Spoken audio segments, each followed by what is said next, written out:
Well, good evening. Good evening, folks. Good evening. Starlight, Rock, Kevin, Twist Mint on Periscope. Okay, hold on. Let me just set up here.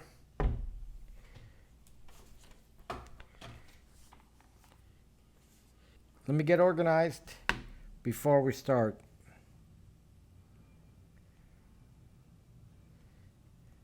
So always takes a few steps to do this. So hold on.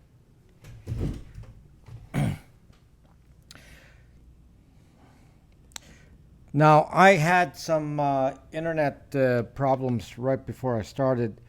My wired connection isn't working right now, so I'm on Wi-Fi, which really scares me because often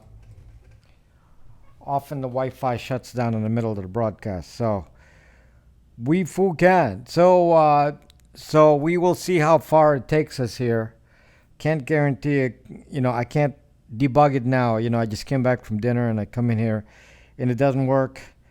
And it's kind of unpredictable what's going to happen here. I don't have time to fix it. Otherwise, I have to suspend the broadcast and go debug it for an hour. So I don't know what's up, but there's some, I may have to reset all the routers and everything. And it's hard to do this at the last minute. So that's what I have to do. So hold on a second here. Let me bring up YouTube on my device and get back to you in a second here. I'm getting all these updates from Apple and it's like, now? Why do I get the updates now? On a broadcast? Jeez. Okay, hold on. Almost there. I don't even see my live broadcast in here yet. Where is it? There. Okay, there we are. Okay, so we are... I can see YouTube now. Now, let's see. Nobody's talking on Periscope at the moment. So hello, Kevin and Drac and Twistman and Starlight and Dean. Hello, Dean. Chuck Who. And this will be good, Dean, you think? Entire Meyer. This is the kind of topic where usually I don't get anybody watching it because it's just the state of our nation here where we don't care. So this is a kelp kind of topic. This is the kind of stuff that kelp loves to butt in. Hello, Mama Go. This is the kind of a kelp topic right now. So you're slow tonight. Yes, Drag. Hello, Eagle Source. I do not see Periscope on. I see Periscope on. I am on Periscope on the other side. So who cares about Periscope, Eagle Source? Just hang on YouTube and that's fine. We don't need to worry about being on two platforms. If you're on YouTube, that's good. If you're on Periscope, go to YouTube. If you want to stay on Periscope, it's fine. What was that, AMG? What are you talking about? It's on everywhere. Hello, Dustin Nisbet Jones. Hello, new person on YouTube for us, and left a comment. Dustin, hello, Dustin. How are you? So the topic tonight is not about phones, specifically not about phones, although obviously phones are part of this. And the topic tonight is about kind of a big picture thing. And again, this is the kind of topic that usually means I don't get a lot of viewers because people don't care. So, I'm hoping that, as I do my videos, my short videos, as well as the live streams, that I'm bringing up topics and the realization should come to you just like it comes to me. Hello, Kim. There's something strange going on, and it's just accumulating and accumulating, and some of you are watching the individual things that I say, and it just doesn't ring a bell that there's something wrong. There's something wrong, and I'm going to do just a quick review of some of them, because Snowden, if there could be some of you who do not know who Edward Snowden is. I don't know who that might be, but Let me just go back in a little bit of a history here. By the way, the reason I'm talking about Snowden is because Snowden just released a book called Permanent Record. And I haven't finished the book, so I'm only at halfway. I thought I was going to be bored, and then I got to halfway, and then it raised enough points that I just have to talk about it. His appearance totally changed. In what ways his appearance changed? He got older. Uh,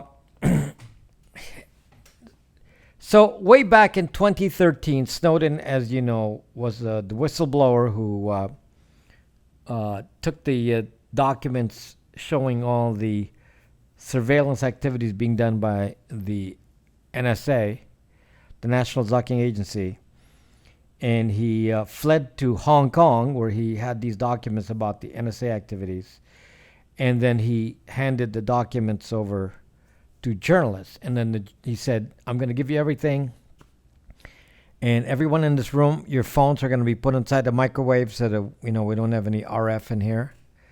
And nobody's spying on phones, so the phones were put into the microwave, and then he used Wi-Fi using a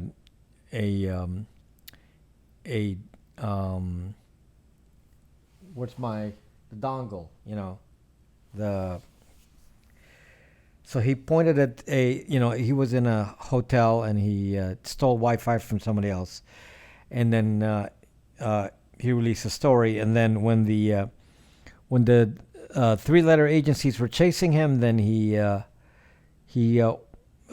fled on an airplane to go somewhere, and then he got stopped in his passport was revoked while he was in Russia, so he's stuck in Russia to this day. So 7 years later, he's still in Russia. And so many things happen after Snowden, and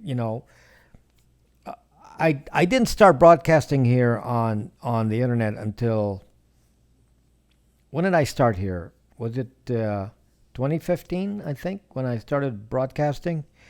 And I started talking about these topics around then, 2015, and I started bringing up some of this. And so many things have happened since. Hello, John. So many things have happened, since Snowden released those documents. And for guys like me, I look at what he revealed, and it's very important for me as a cybersecurity guy to look and see how deep the tendrils of the three-letter agencies are in our lives, and four-letter agencies in the UK, and four-letter agencies in Australia and Canada and New Zealand. So you once you get a picture of how deep that is, you just start to really get amazed at this changed world here since 9/11. But what is interesting is that several things happened after Snowden revealed all this, and he already explained to you that there is mass surveillance going on. Five letters in Australia. So I was misinformed, John. I didn't know there were 5 letters. So things happened after that. I'll give you an example of some of the things that have happened since then, and we don't seem to care. Vault 7. You may not. Five Eyes. You mean the 5 Eyes? Yes. So Vault 7. And Vault 7 was a release made in, was it 2017? I forget now. Where it was a WikiLeaks release by some party. I think they got the guy. He's under arrest right now. And the Vault 7 was very interesting because it showed, once again, just like Snowden's case, that the CIA, the Zucking IA, are doing all the stuff that can actually directly attack each and every one of us, including attacking our routers, attacking your antivirus. So all of your antivirus have a hole in them. that the three-letter agencies can easily break into. Your smart TVs are connected to the three-letter agencies. They can listen in to you, and more. So that also happened now, and so now you learn about that, and you didn't seem to care. Now here we are. The world has changed even after that. The next thing that happened in 2017 was the introduction of Alexa Echo. So suddenly we now have a listening device in many homes in the U.S. In the U.S., very strange enough, this is a U.S. thing because Alexa Echo is not necessarily a device that's in in other countries. It's the U.S.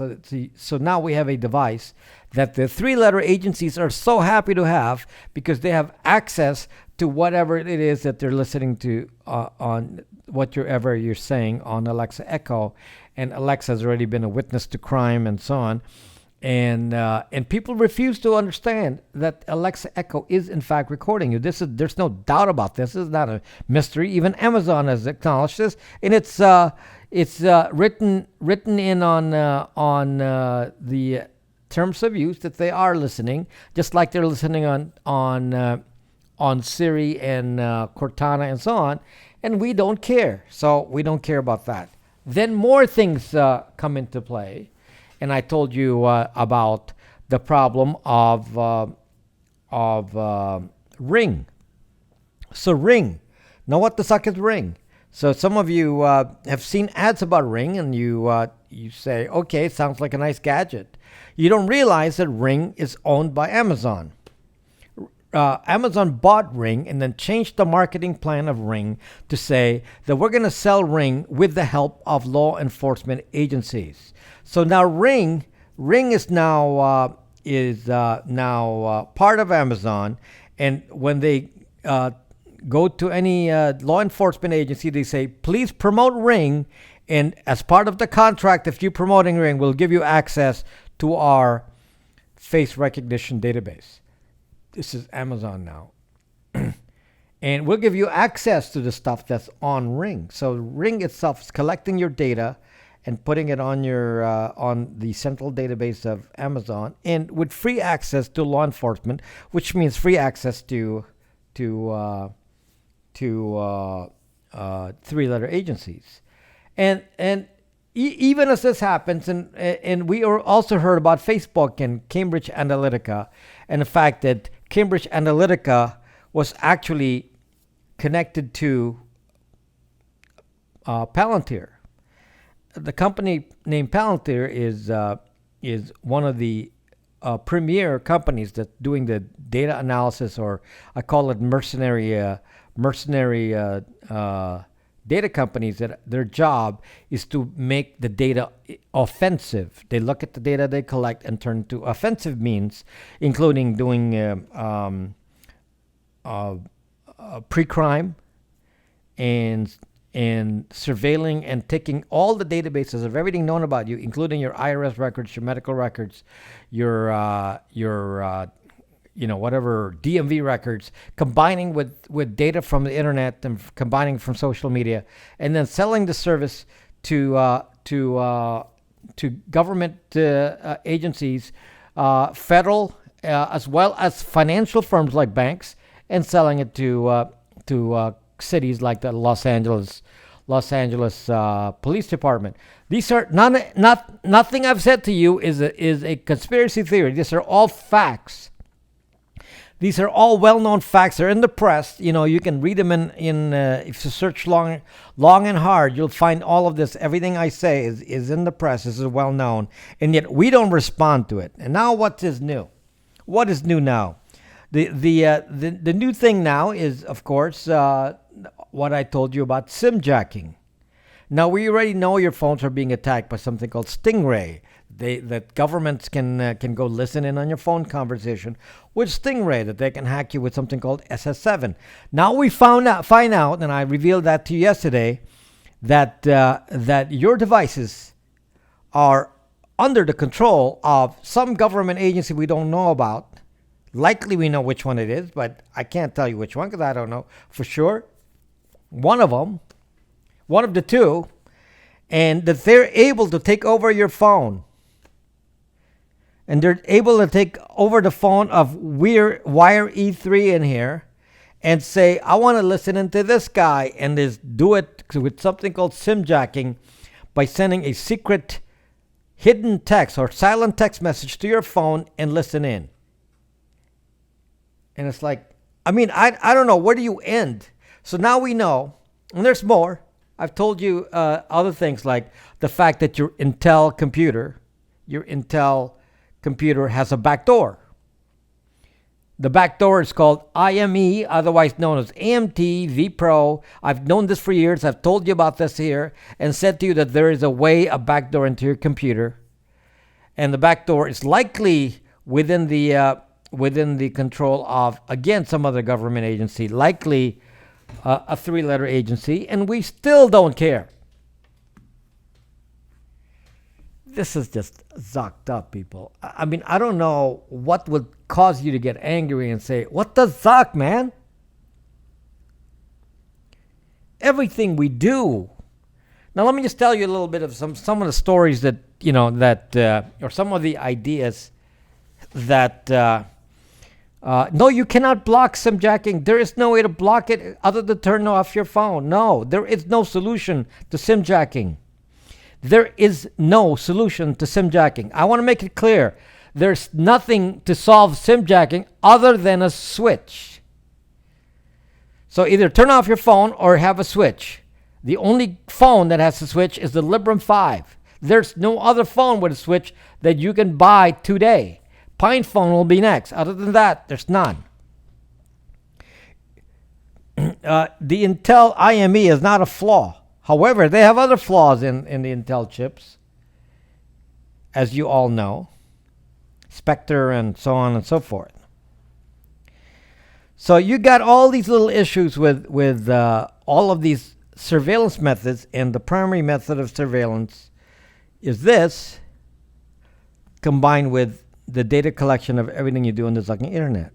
Now, of course, Snowden explains what some of these programs are, and a lot of you didn't pay attention. There's names like Prism, Muscular, and on and on and on, and all Tempora. All of these names, and then a new one that I heard was Stellar Wind. So all of these little programs, they're probably keywords that will trigger the National Zucking Agency to watch my broadcast. So don't write it out. I don't think they're that efficient that they can go translate a video, but don't write it out. Don't type it in here. Do not type 3-letter names in here in my broadcast, and it's not allowed on YouTube, so you can't type it on YouTube. If you want to refer to a 3-letter agency in my broadcast, you refer to them as Zucking IA, the National Zucking Agency, the Zucking BI.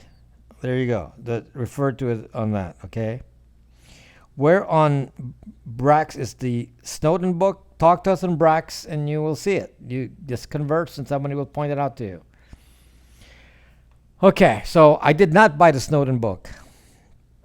I'd probably be surveilled if I bought the Snowden book, so I didn't buy it. Okay? So I didn't buy the Snowden book because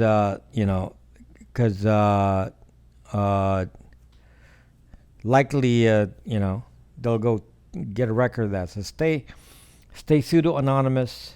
It's okay if you watch this. Make sure you have a VPN. Audible has a permanent record. I did not use Audible, so I don't know what the zuck you're talking about. I did not use Audible, and I did not buy the book. So, but I got a hold of the book and I'm reading it like Catcher in the Rye. So anyway, one of the things that Snowden talked about was 9/11 and what changed because of 9/11. Okay, so what changed after 9/11? So when in the book, Snowden was he wasn't working for the government then. He was a teenager when 9/11 happened, and that's when they the National Zucking Agency was kind of an open area. There were no fences, and you can actually walk in and out.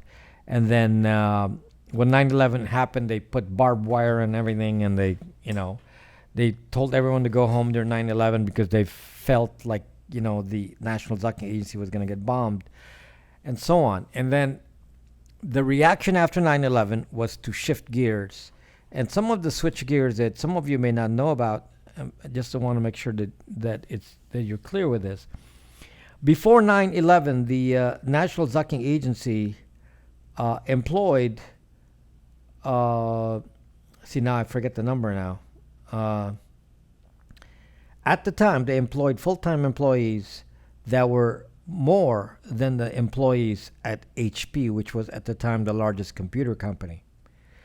So this was in 2001.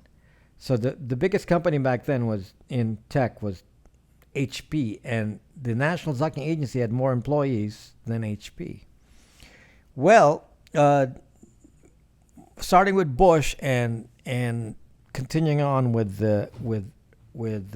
Obama, the National Zucking Agency is even bigger now. It's huge, mostly by contractors, and they spent $4 billion to make the Utah data center that keeps all of our data, and then they are building three more.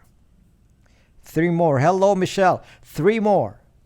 So and not counting all the other things that they've been doing, and to make that even more exciting, the National Zucking Agency, the CIA said, we will copy you. We will build an equivalent of the National Zucking Agency at the CIA. So now the CIA has a operation with hackers and everything. That was what Vault 7 was all about. The CIA went from nothing. They had, I believe, 2,000 field employees back in 2001.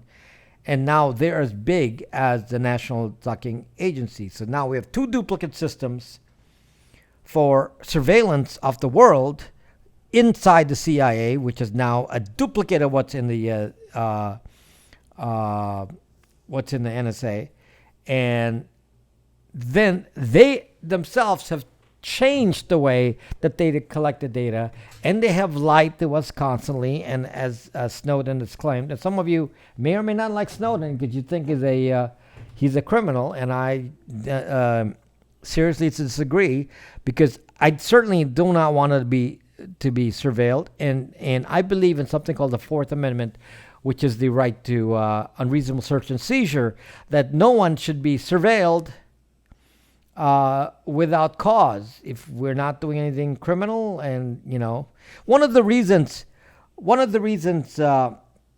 that I am able to speak out to you in a strong way and without fear is because I myself have lived a life that is pretty open and calm. This is a bad day to be on Wi-Fi because the topic will be blocked. The topic is the kind of topic that will probably be blocked by some party. They'll probably DDoS me right now and stop this broadcast. They will probably do something to stop this broadcast. So I just noticed that my internet connection dropped. So we shall see. We'll keep an eye on it.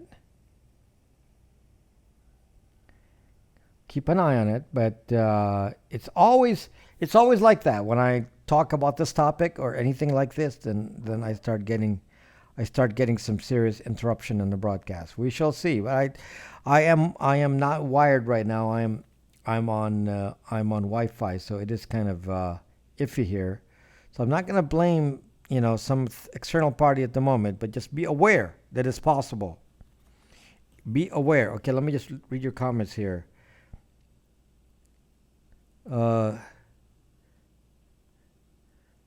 Okay, so don't swear in the broadcast, guys, because it gets blocked.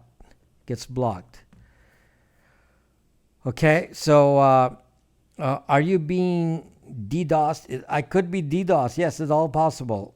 Yes, Michelle. Okay, so DDoSing is certainly possible. It's something that always happens to me on this kind of broadcast. So go live on DTube sometimes. My topic, Michelle. When I'm talking about the IC, the intelligence community, then then I become a target. So it's always possible because there's always a coincidence that if I talk about these topics and things happen in my broadcast, and it happens more often when I talk about three-letter agency topics than when I don't. So I mentioned a super secret program, which is in the book, by the way, so I don't have to worry about where I got it. It's in the book and was called Stellar Wind, which talks about how each one of you are spied on by the National Zucking Agency. And we'll see if that stops the broadcast. Stellar Wind. We'll see if that stops the broadcast. Super secret. Well, not now because everyone read Snowden's book, but at the time, when Snowden discovered this stellar wind, there were only 12 people in the entire world that knew what stellar wind was. So stellar wind is the program that they had that actually explained all the different surveillance plans that were being done for U.S. citizens.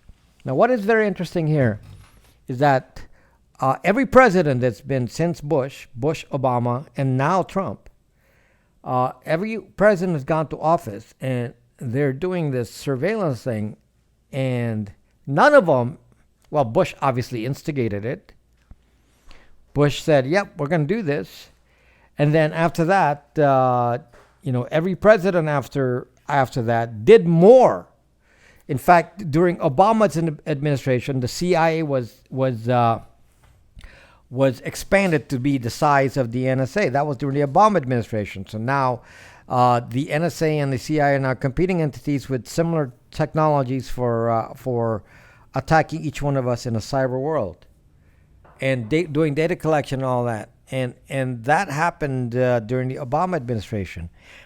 And starting with the Bush administration and then continuing on with the Obama administration, now even with the Trump administration, they never admit the fact that they are spying on you. They never, hello Dan, they never admit that they're spying on you. They're never admitting that they're surveilling you. And this is the wording change that Obama used. This is the wording change that was used. And the reference was to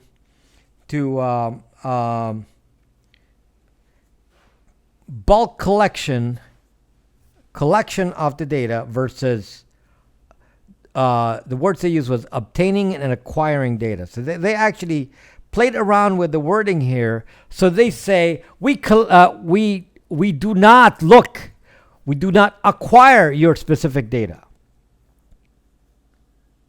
They redefine what that means. So they're basically saying that until they actually go to the database and look you up individually, that they're not looking at your data. Hey, we didn't look at your data. Now we can do bulk collection and we do analysis of the bulk collection, but we didn't individually look at your data.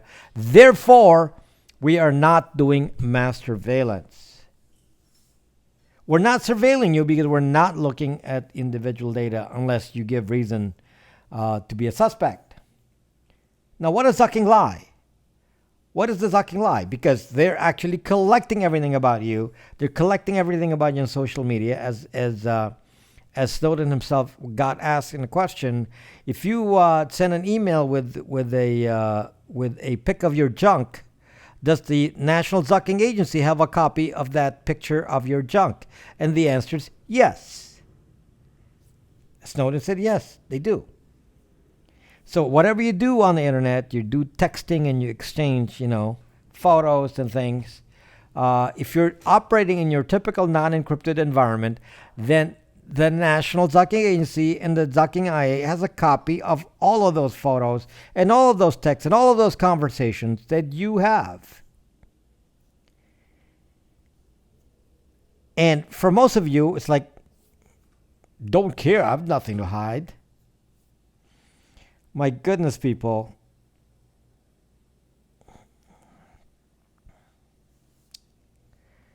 It took somebody to tell us that this is happening, and now that it was told to us, and we now go back and accuse Snowden of being this and that. And if he didn't tell us this, who would have told us that the spying was going on to this degree? How many whistleblowers do you zucking need before you say, "Oh my gosh"?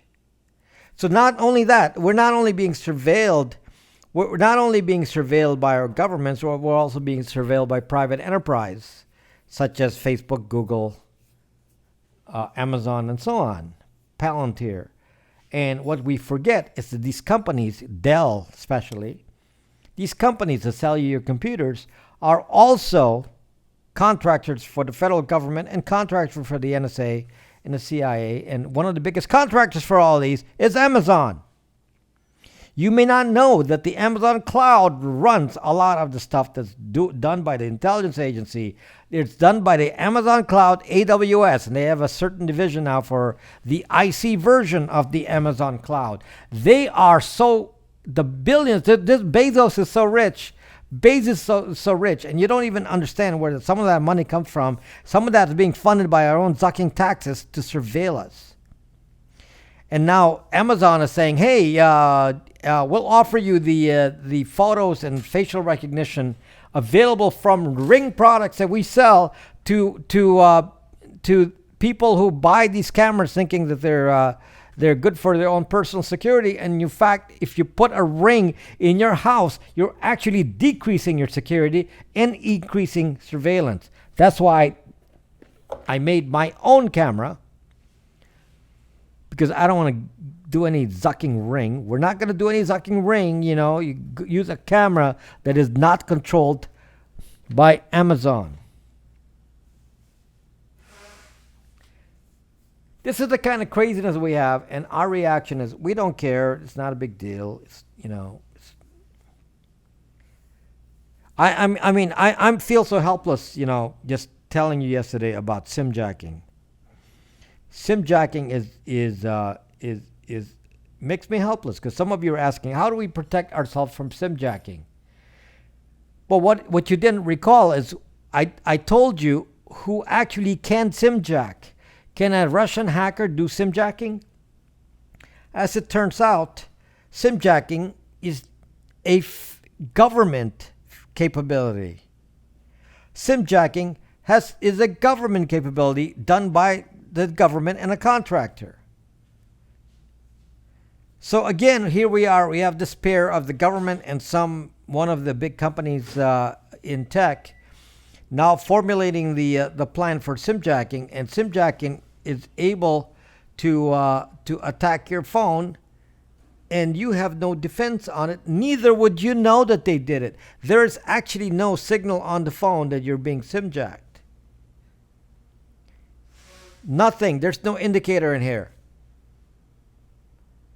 Because SIM jacking occurs with silent text. They're issuing commands in the background in silent text. And the computer chip responsible for that, called the baseband, is just from Qualcomm, takes that information and executes in the background and does things, including can turn on your phone and things like that. And without your knowledge, and we're never going to know. And I feel so helpless with this, because what can I do about this? The answer is nothing. Just like the government can do IME, Intel Management Engine. I made sure my computers don't have that.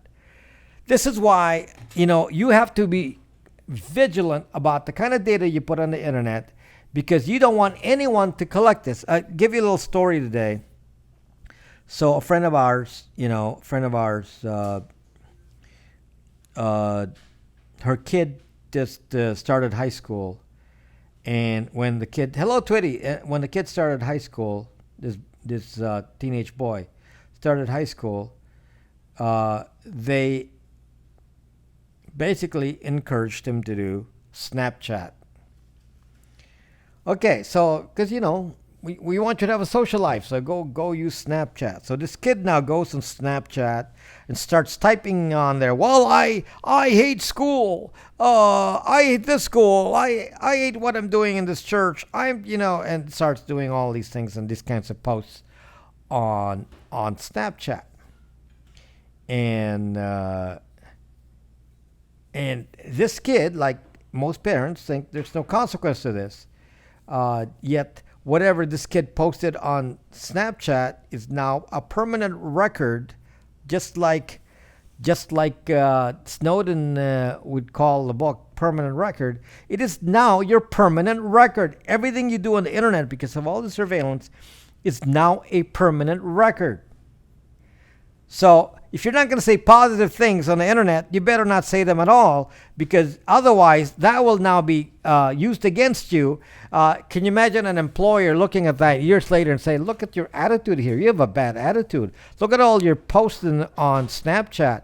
You have a bad attitude. I don't think I'm going to hire you. I don't think we're going to accept you to this college. I don't think we want to deal with you. And I don't think I want you as a friend, because look at your attitude all on social media.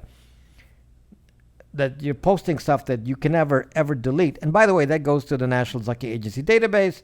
And no, they're not spying on you, because they just do bulk collection. We're not looking at anything. We're not even telling you we're doing bulk collection. We are, but we're not looking at it. Don't give us reason to look at it. We're not going to look at it until you give us reason to. What reason could that be?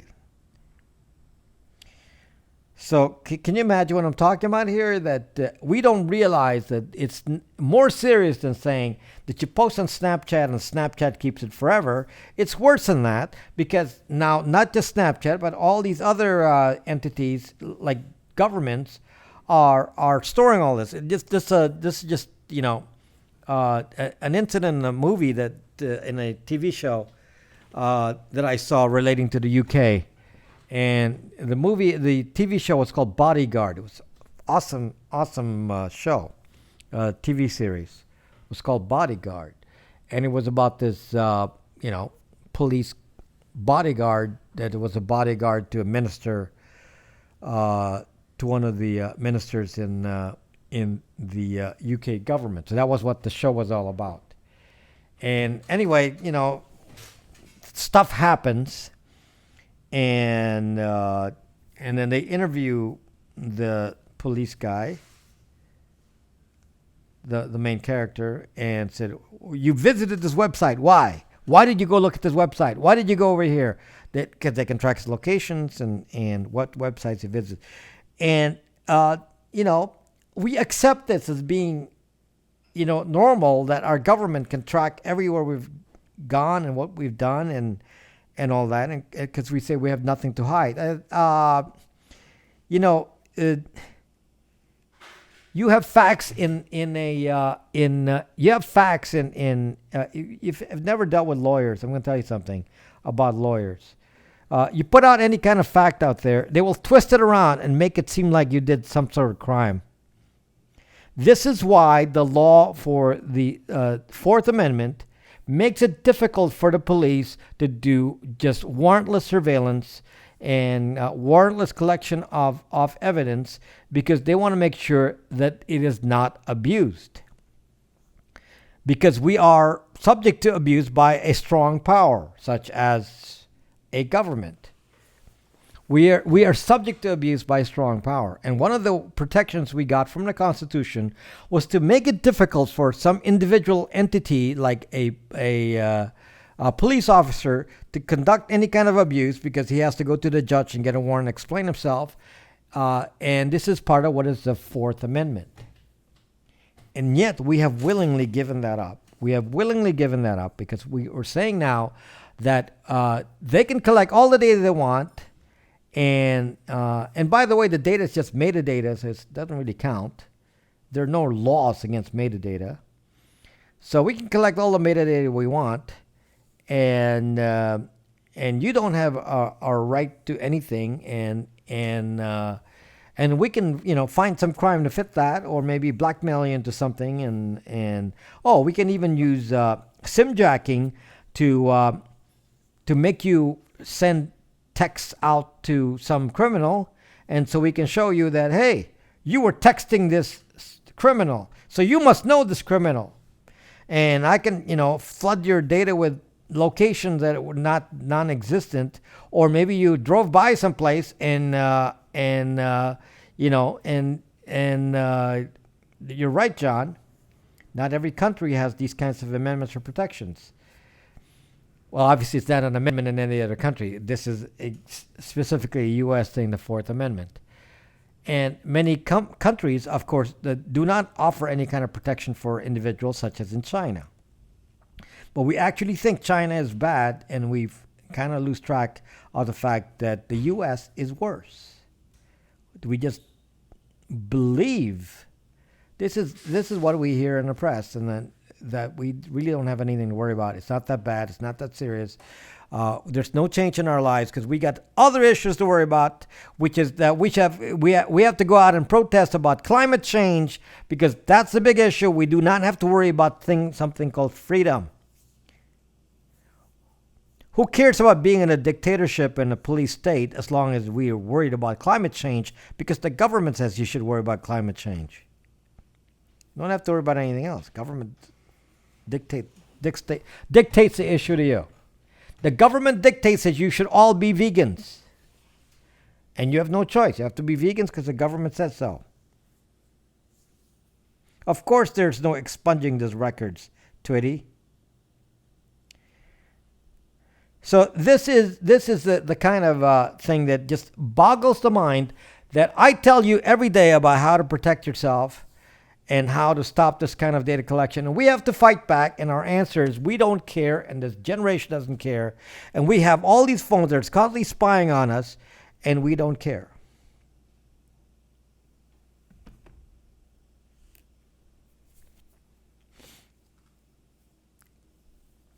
Do I need to block you too, DeLarge?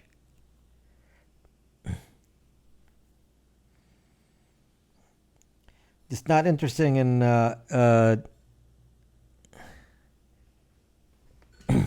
not interested in a-holes disturbing my scope tonight, because this is such a disturbing topic. I'm giving you little pieces of it every time I go out here and say to you that, even something like Ring, for goodness sakes. This is the reason I said I'm going to develop my own camera system, because I can't believe that the people would actually willingly go install Ring on their home and put the surveillance of Ring onto Amazon for three-letter agencies and governments to see. And if you have enough of these in every home, then that means you can't even walk any street without being caught by a zucking Ring. Do you understand the implications of that? That means you can't go anywhere, because your neighbor could have Alexa Echo. Your neighbor could have Ring. So even if you jog around the block, how many Rings are going to catch you on camera with facial recognition, showing your activity? And how many of your neighbors have quietly having a Alexa Echo in the back listening to your conversation, and it can voice print you and say, okay, I was over here.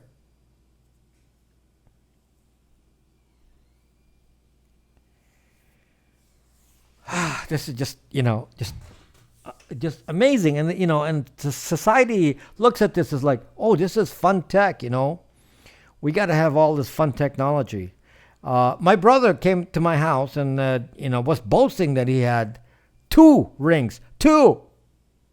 One at the front of his house, one at the back of his house. During Christmas, I won an Alexa Echo as a gift. Exchange gift. And that's the one I got, an Alexa Echo. I said, Zuck that, I'm going to use it for target practice. And then he said, I'll take it. So now he has 2 Alexa Echoes and 2 Rings. Zuck. Our reaction? Oh, cool.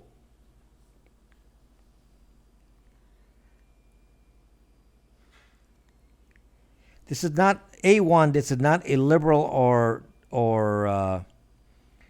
conservative topic. This has nothing to do with that. Please understand. Do not bring politics into this. This is not a political topic. Every president that's gone into the presidency have realized, wow, I got so much power in here. I'm not going to give it up. So Obama may have said any number of things about what he believed. Then he went into the government and said, oh, I got power in here. I got power. I'm not going to give it up. I'm going to expand surveillance. I'm going to use it for my purposes. That's why the CIA loves him. Okay, now that Trump is in there, do you think he said, oh my, this was used against me. The deep state was used against me. I'm going to tear down the deep state. No. I never heard a peep out of Trump from then on. I was waiting for him to react and say, we have to change how we work here internally. This spying of citizens shouldn't happen, whatever. Did he do it? No. Does he consider Snowden a criminal? Yes. So does anything change? No. It doesn't matter who you put in the presidency. Nothing changes. Because when they get into power, they realize the power that they control that used to be unavailable to other presidents in the past. Can you imagine the power that would have been available to Nixon? So some of you may not know this history, so I will repeat it for you.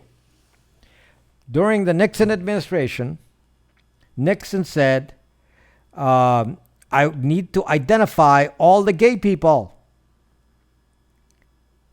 I need to put the gay people on a list and ban them from government jobs. I need a database of gay people. Now, today, that's easy. How much work does it take to get a database of gay people? Just go to Tinder. Have the National Zucking Agency take the data from Tinder, and there you go. Done deal. And trace IP addresses, and we are. A grinder, sorry. Is it? See, I didn't even know what it was. Sorry, I'm not gay, so I don't know which one. The point is that power, the ability to collect this data on anyone that they felt like disturbed them, they can get that data and collect that database and do little things to them, like deny you jobs.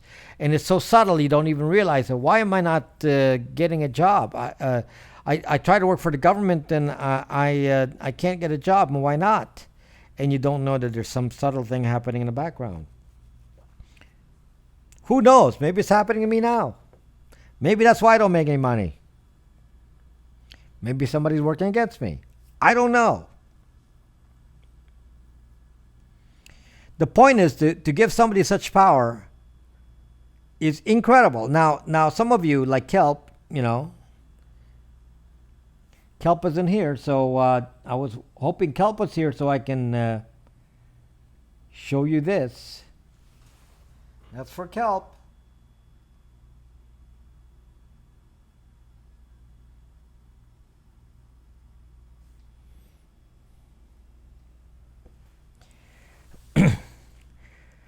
I've told you that I, as a young person, lived in a dictatorship when I was young, and if you spoke against the government, you'd go to jail or disappear.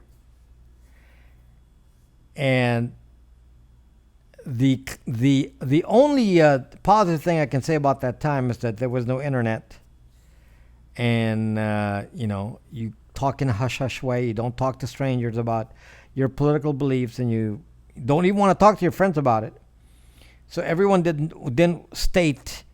Some people will like accidentally make a statement that's anti-government and would quickly shut up.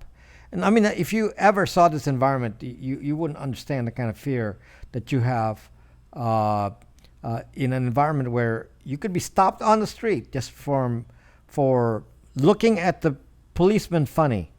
Well, they're not policemen. When I was young, they were all soldiers. So you walk down the street at the traffic light, and soldiers carrying an M16, And if you looked at him funny, he's going to go grab you and have you do something right there, and and scare you.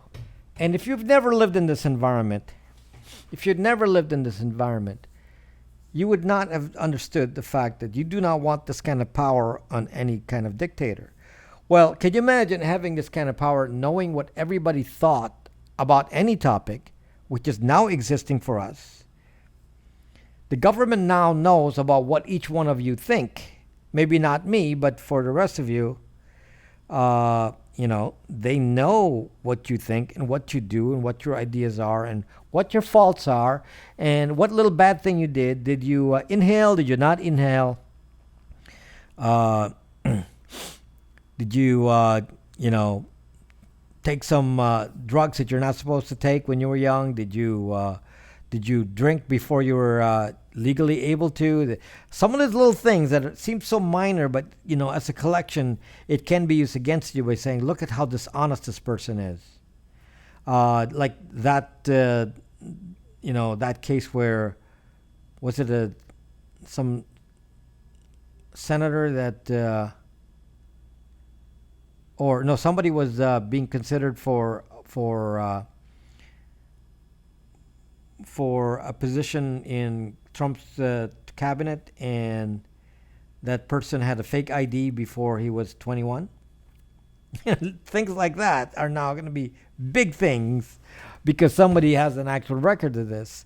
And if you think that's big that they found those kinds of things, with these people, the new generation of people, especially the young millennials and the ones following the millennials, you're gonna have a different kind of problem here because, like I told you, this young kid expressing his opinions on Snapchat doesn't realize that whatever he puts on Snapchat today will be there forever. So everything you put on the internet, you have to think, do I really want to say this forever? Now, me, I don't care. I'm saying this to you. Somebody has to take the risk. So I'm saying what I'm saying to you because I actually believe in this. So I'm always going to be consistent with this. And I don't have any problem not being afraid of what I say to you because I'm absolutely clean. I mean, they can search my records all day. And I told you, even my life was litigated, and I won. My life was litigated. So, yes, my entire life is public record. And I won. So I don't really have any kind of fear. I don't even fear having IRS audits. I had a huge IRS audit of just a couple of years back, and it was perfect. By the time I finished with the audit, it took months to finish the audit. When the audit was done, the agent became a friend and said, they appreciated my honesty. So I'm not even afraid of that. So I'm able to come in here and say all this because you're not going to find anything untoward in my record. So somebody actually tried to scare me and say, "Oh, you said you're a hacker, so I have it on video that you said you're a hacker. So I'm going to pass it on to my brother-in-law who's in law enforcement and gonna zuck you, mother zucker." You're gonna actually you're gonna find evidence of me hacking? Can you actually find that? Do I know how to hack? Absolutely, I know how to hack. I'm making an app that can hack. Do I ever hack? You'll never know. You will never know. Am I afraid of it ever being found? No. No. And why am I not afraid? Because I do not hack. The only hacking I've ever done is always with permission.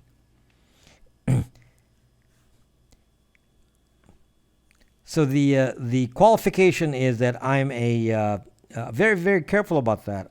You want me to hack you? I have to have written permission that I can hack you. Other than that, I'm not going to go hack you. So I'll find other ways of getting information, but I won't hack you. So, do I know how to hack? Yes, I can demonstrate it to you right now, and I demonstrated it in the app that I made, and I demonstrated it live, uh, to somebody, and I said, "Here's a computer. Go use that computer." And here I am on my other computer, and I'm gonna, you know, take some random computer on the network and jam it. So I jammed it. It stopped working. I unjammed it. It started working. I couldn't even call myself an ethical hacker. That guy with a mustache, because, you know, I'm more about protecting you from being hacked. 99.9% of my time is spent in defense, finding ways to know how you're attacked and figure out a way to defend against that. If I'm going to do hacking testing, it's usually against myself. Would you ever hack a scammer? No. I would dox them. Doxing is legal.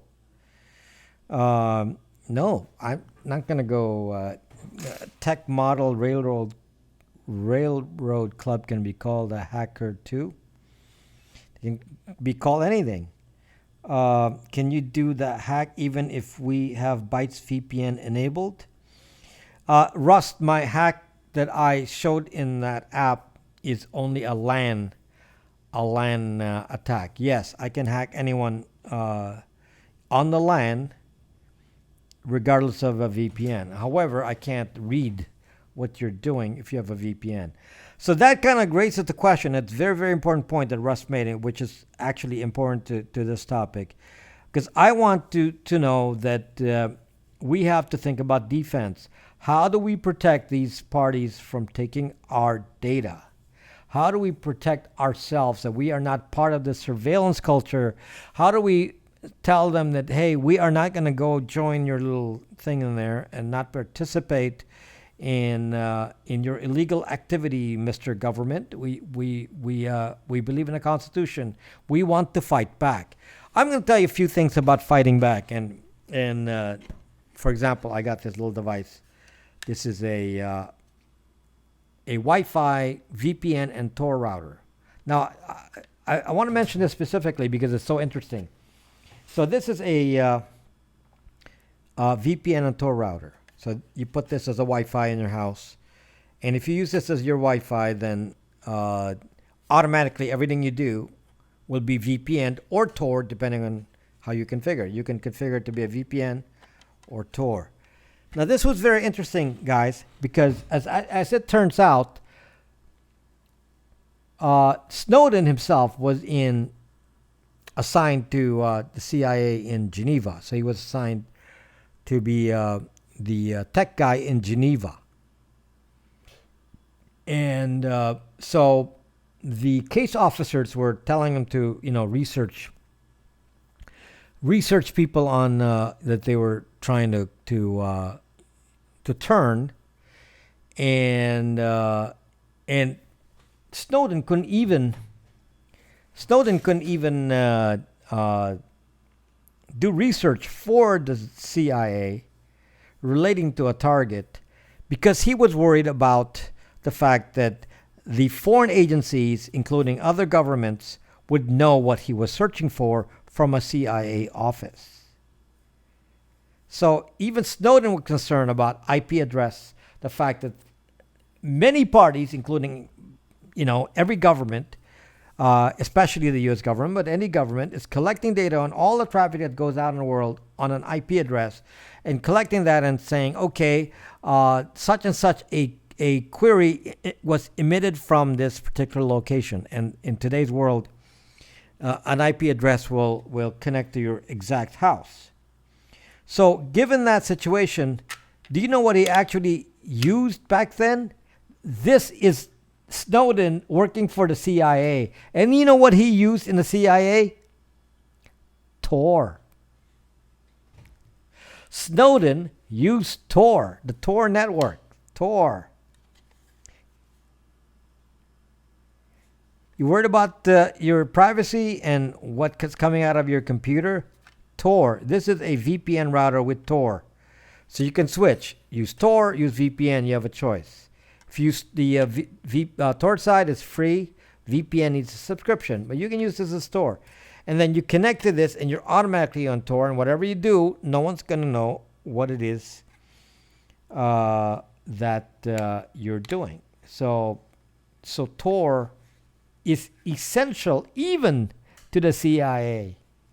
Can you imagine CIA using Tor? And now they make it seem like we don't want anyone using Tor because you must be a bad guy if you're using Tor. Well, they themselves use Tor. The NSA uses Tor. Who owns a VPN? You subscribe to a VPN like mine, bytesvpn.com. When you buy this is yours. This does not need a VPN to operate. You can operate as Tor or a standard router. In order to operate a VPN on this, you need a VPN subscription. Does it work with other VPNs?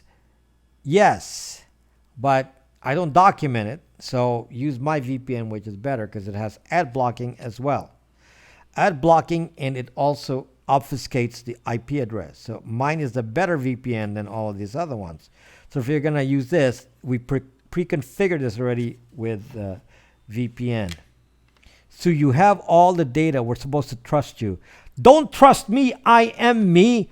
Why would you trust me? Don't use my VPN. And so you're going to trust somebody else's VPN? You say, oh, well, I don't trust you, so we'll use Nord.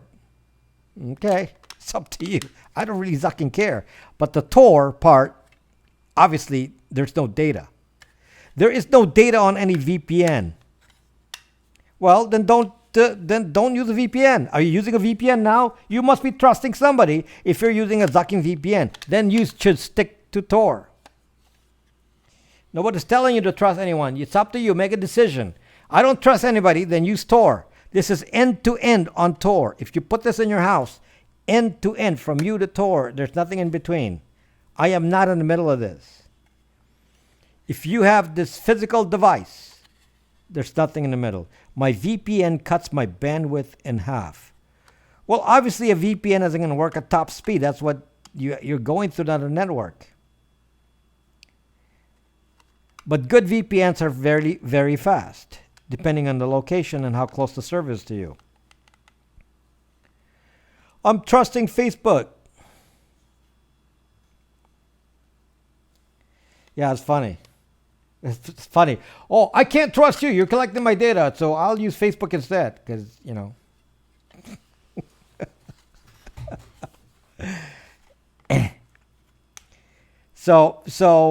Yeah, you should really use Tor. You should use Tor a lot. Tor is slow. I'm telling you right now, Tor is slow. Tor is 10 megabits. Tor is slow, but that sacrifice comes with the VPN service. Not this. This is a separate device. The VPN service is $89 a year for up to 6 devices with Tor routing option as well as VPN option. You can switch, and also comes with ad blocking. So that's all one product. So you actually have 2 products in one. You get the Tor routing as well as the VPN, so you can switch back and forth. So 2 different servers. This is different. This is hardware. So what's different is that you do not have to configure. Hello, Chorizo. You don't have to configure any device. You just use it as Wi-Fi, and even your guests are now protected. One of the things that you don't realize is that your guests at your house borrowing your Wi-Fi are actually revealing things about your location and your identity that which should scare you.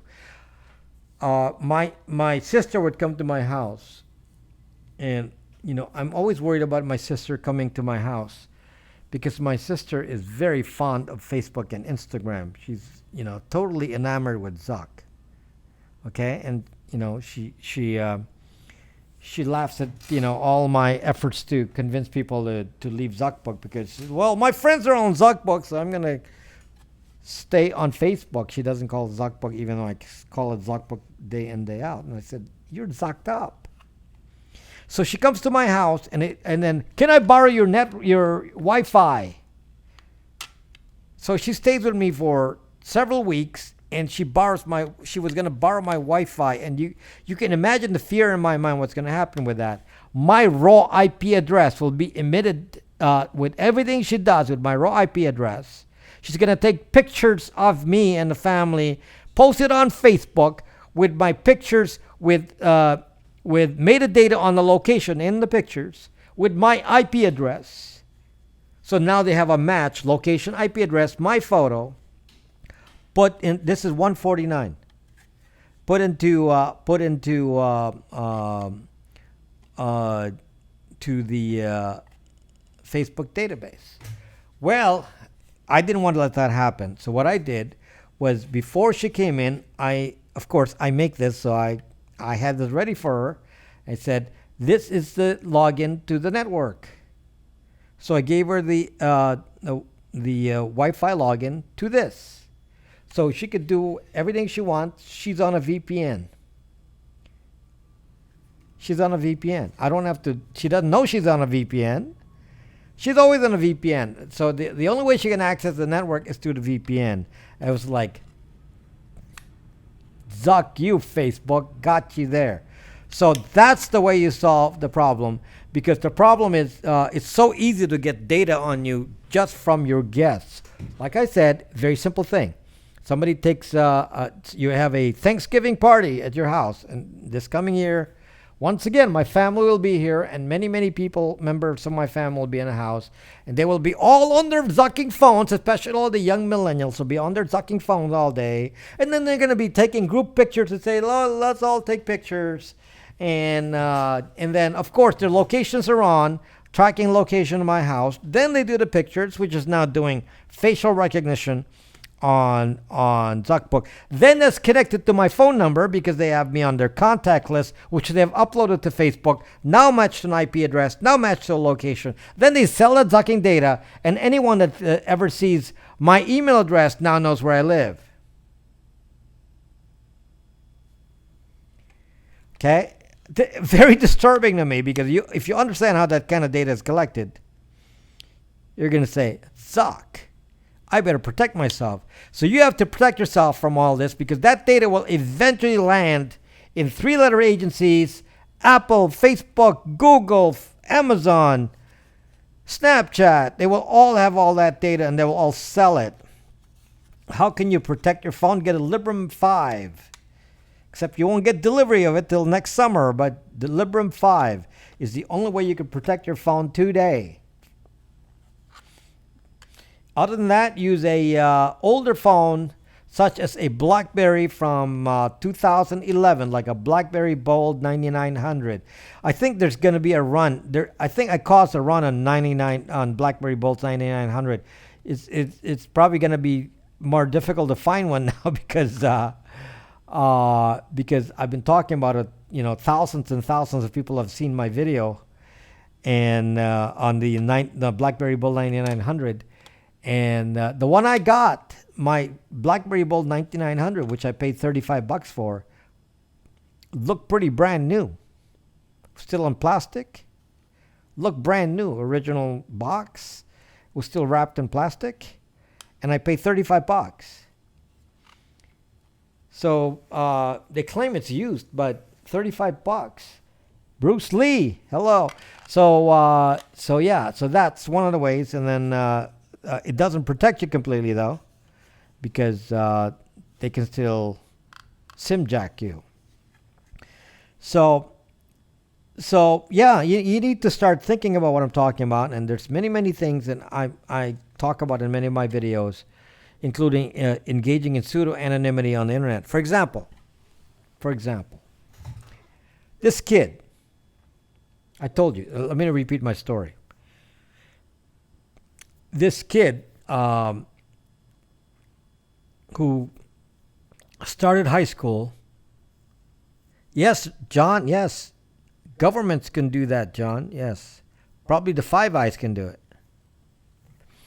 So this kid went on Snapchat and started talking badly about school and church and everything else. and post it on the internet to see.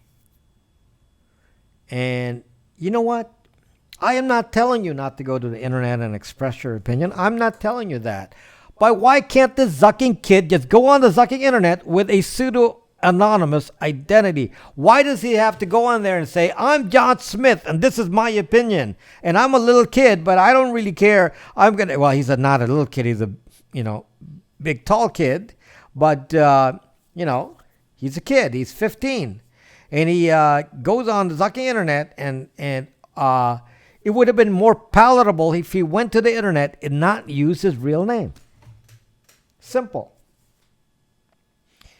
Would have been better if he used a VPN. So you have a VPN so they can't identify your household. Then you have a pseudo anonymous identity. Then you have an email that's pseudo anonymous, meaning the email is not your name. I bet you this kid used his school email to create a Snapchat account. These are little things you gotta do in your life to protect yourself in this world where everyone's intent is to take your data. Snowden, let me tell you a little story about Snowden here that, I experienced too, and and he kind of reminded me of it, my first experience with the internet. And, I was in computing for a long time before the internet started. And so, in fact, when the internet started, I was already using wireless tablets. So these devices, I mean, they were very chunky back then. I mean, they were this big. And then you had to change battery every hour and a half. But we were already using wireless internet, and this was all experimental. In fact, I even got a grant from the cellular industry to do wireless way back in those days.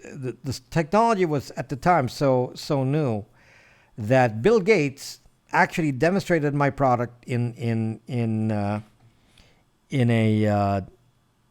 a keynote speech in the computer industry at the time called Comdex. So if some of you go all the way back to those days, so my product was Kelp is here, so we'll post this for Kelp.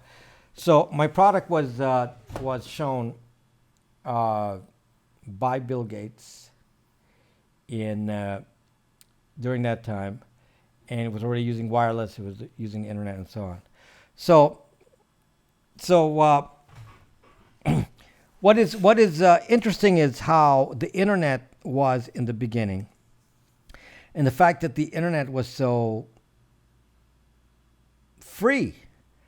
Everyone could say anything on the internet. There was no big entity. Everyone could make a website, and you could actually have a equal presence to anyone.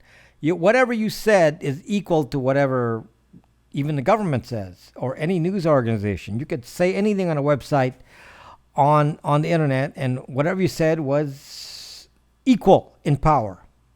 Of course, they don't know, they don't want to let that happen. So as time changed, and all of this has been centralized now.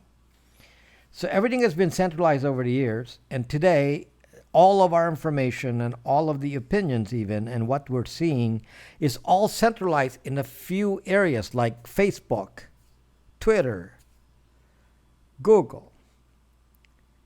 It's changed a lot from when Snowden started the internet and today. It is so, man, you dropped the Z-bombs. James Rockford, I never known that zucking was a bad word. Why don't you go into the dictionary, Urban Dictionary, and look at what the zuck, which I invented. So it's like, oh, you're dropping those Z-bombs. I do not swear on my scope. There are no, the AI always considers my scopes to be profane, and then they undo it the next day. Every time I do a broadcast, it's always demonetized, during the broadcast, and then after they release it because they can't find anything. Okay, so there's never a bad word in my scope because I do not swear. But I'm free to say Zuck because Zuckerberg is the epitome of evil and data collection. So man, zucking, hey, yes. I'm gonna talk about that mother zucker all day. Yes, zucking bombs, zucking Z bombs. Okay, no, I have a video that explains what Zuck means. It's very positive. It like Mother Zucker means hello Zuckerberg's mom, and what the Zuck is like shock. What are you doing today, Mr. Zuckerberg? What data are you stealing from us today, Mr. Zuckerberg? That's what Zuck means. So anyway, so for some of you, especially those of you who are new to my broadcast on YouTube, you may not know about the Zuck reference, but I invented that. It's on Urban Dictionary. I may be new to YouTube, but I'm not new to social media or the internet. I am on Twitter and I'm on Periscope, and I was on AM radio talking about. I was not allowed to say Zuck on radio. They said, no, you can't say that on radio. But it's only Zuck. Yeah, I know. But, curious, if you don't have anything to hide, what would you care? This is why don't you watch my video, Nothing to Hide, and see you really have nothing to hide. Anyone who, after I just said what I said, after this whole story, and then, I am me there says, well, if you have nothing to hide, then what is it? I made a video about that specifically. So did a kid who talked about his life on Snapchat, he has nothing to hide. He was saying his opinion. Yelena's here. How are you doing? So does the kid have anything to hide?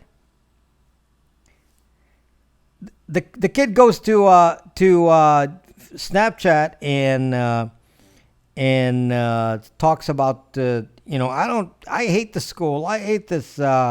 Good morning. How are you doing? You're a kid too, right? I am me. So you're saying, what is the danger to the kid using his real name and going out on the internet and saying, well, I have nothing to hide, so I'm going to say I hate the school, I hate my teacher, I hate this guy, I hate this thing, and whatever. And I have nothing to hide, so I don't really care. That's young. You're a millennial. So the millennials especially don't care. Well, I am me. The first thing is, it's permanent. So now I'm an employer. I am me. I am an employer. I'm going to look at you when you're 22. I am me 22. So this kid who is currently 15, and when he's 22, I'm going to look at the sucking internet and look at you, kid, that's now 22, and say, look at what you say on the sucking internet. You have a bad attitude, young man. I don't think I'm going to hire you. There is no consequence to nothing to hide, so you don't care. Well, I can't tell you how many of these have happened. I'll tell you more stories for those of you who say you have nothing to hide. Okay? A friend of ours,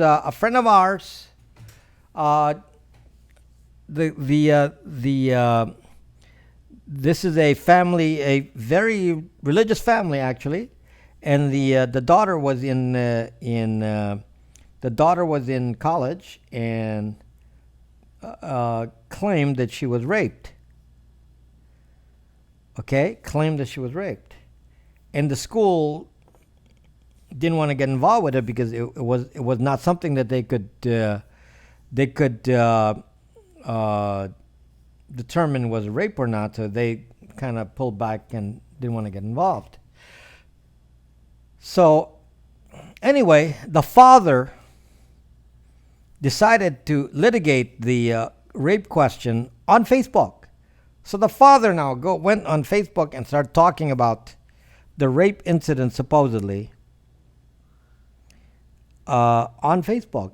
I presume to harm the individual, the uh, the the boy in that was involved, but went on Facebook to now adjudicate, or I mean, litigate this on Facebook, not thinking that now whatever he posted about the daughter is now on Facebook forever and ever. When this girl, who's probably 22 now, and this happened when she was 19 or something, and now when this girl has kids of her own, in her 40s, she's going to look back and everyone's going to point to that thing on Facebook. And you say, you have nothing to hide. You have nothing to hide. So you don't really care that that goes on. You have nothing to hide. Why do I care what goes on the internet? I've got nothing to hide. I mean, don't be idiots, people. Are you perfect? Are you like saints? Even saints are not perfect, but are you guys perfect? Are you sure that you will not commit a mistake anytime in your life? Do you really want to post it on social media? How about this friend of mine that claimed to me on Brax.me and said, "Help me because my relatives are attacking me on Facebook." And as it turns out, it's this was a second wife being attacked by the first wife, who now is with the brother, and they're airing their date. They're airing their dirty laundry on the fucking internet. And this friend of mine, this lady, is a very stand-up lady. I am me. This is a very stand-up lady, no problem. Just living a normal life. First marriage for her, second marriage for the husband. And then she's attacked on the internet saying, you wife, homebreaker. And all the embarrassment of posting this on the internet because they're fighting about money. You only downloaded recently, Yana? Well, talk to us there. How are you doing, my friend? So you can see now that you may be a stand-up guy, but you don't control what goes on in social media. You certainly don't control what somebody else is going to say against you. My friend who was applying for an executive job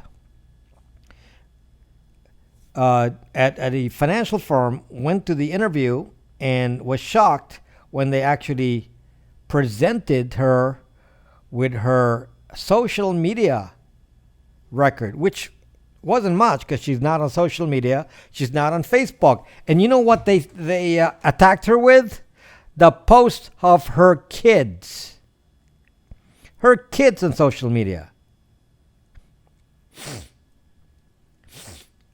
The kid actually posted their entire lives, including all of their relatives' information, birth dates, addresses, age, career, background, everything in an essay from the school and posted it on social media, and then forgot the password. Now it can't be deleted. And now if you search for them, this thing comes up. It's the first thing that shows up. And now they're asking me, I'll pay you thousands, of dollars to get rid of that. And I'm saying to them, fuck you. How am I supposed to get rid of it? You felt like you have nothing to hide, then it's too late. Now, did that go into the records of the three-letter agencies? Yes. So you might say, well, that's no big deal. That's a minor embarrassment. Minor for you, but that person didn't get the job. That friend of mine didn't get the job. Why? Because they probably saw something there that they didn't like. So, yes, Tibbs. The neighbors fight, then the neighbor posts on Zuckbook how wonderful her husband is in her happy life. Oh, this information, that mad cow is funny. I'm nowhere near as bad as Mediaholic. So if you understand if you understand the kind of the problems that I'm stating here, you need to protect yourselves from data collection made by governments, data collection made by all these entities, and you have to actively protect yourselves in various ways, uh, such as using a device to ensure that you are safe. Use a VPN, use a Tor router. Even Snowden used it. If Snowden believed in Tor, then should make you think. He probably doesn't use. I don't think Snowden uses a cell phone because he understands the danger. You agree with Kelp, Yelena? Please don't agree with Kelp on anything. This is Kelp. Okay, do not agree with Kelp on anything because that's what he teaches you. Snowden is where he still is. He wrote the book when he was in Russia. He's still in Russia. Can't leave Russia. Kelp said, let's not trust Snowden. Let's trust Kelp instead. Let's not trust Snowden. Let's trust Kelp because Kelp believes, in the truth. Kelp believes in the truth.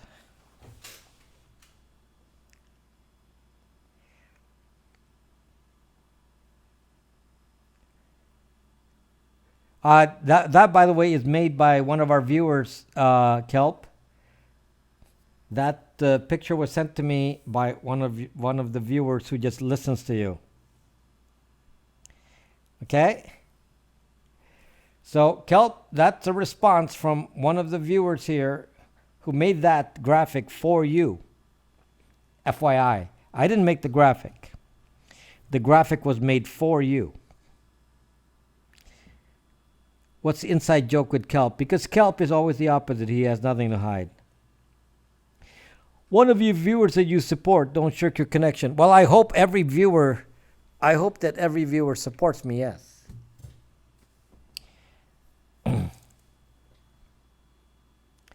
So, how much is the VPN? The VPN is $89.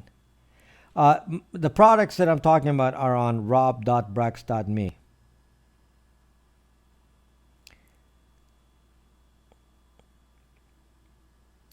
Sure, Kelp.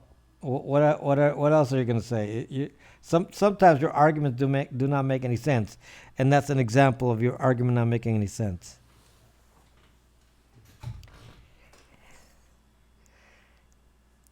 You don't make any sense, Kelp. Everyone knows, especially those who know me, and thank you, Yelena, for your support. Yelena,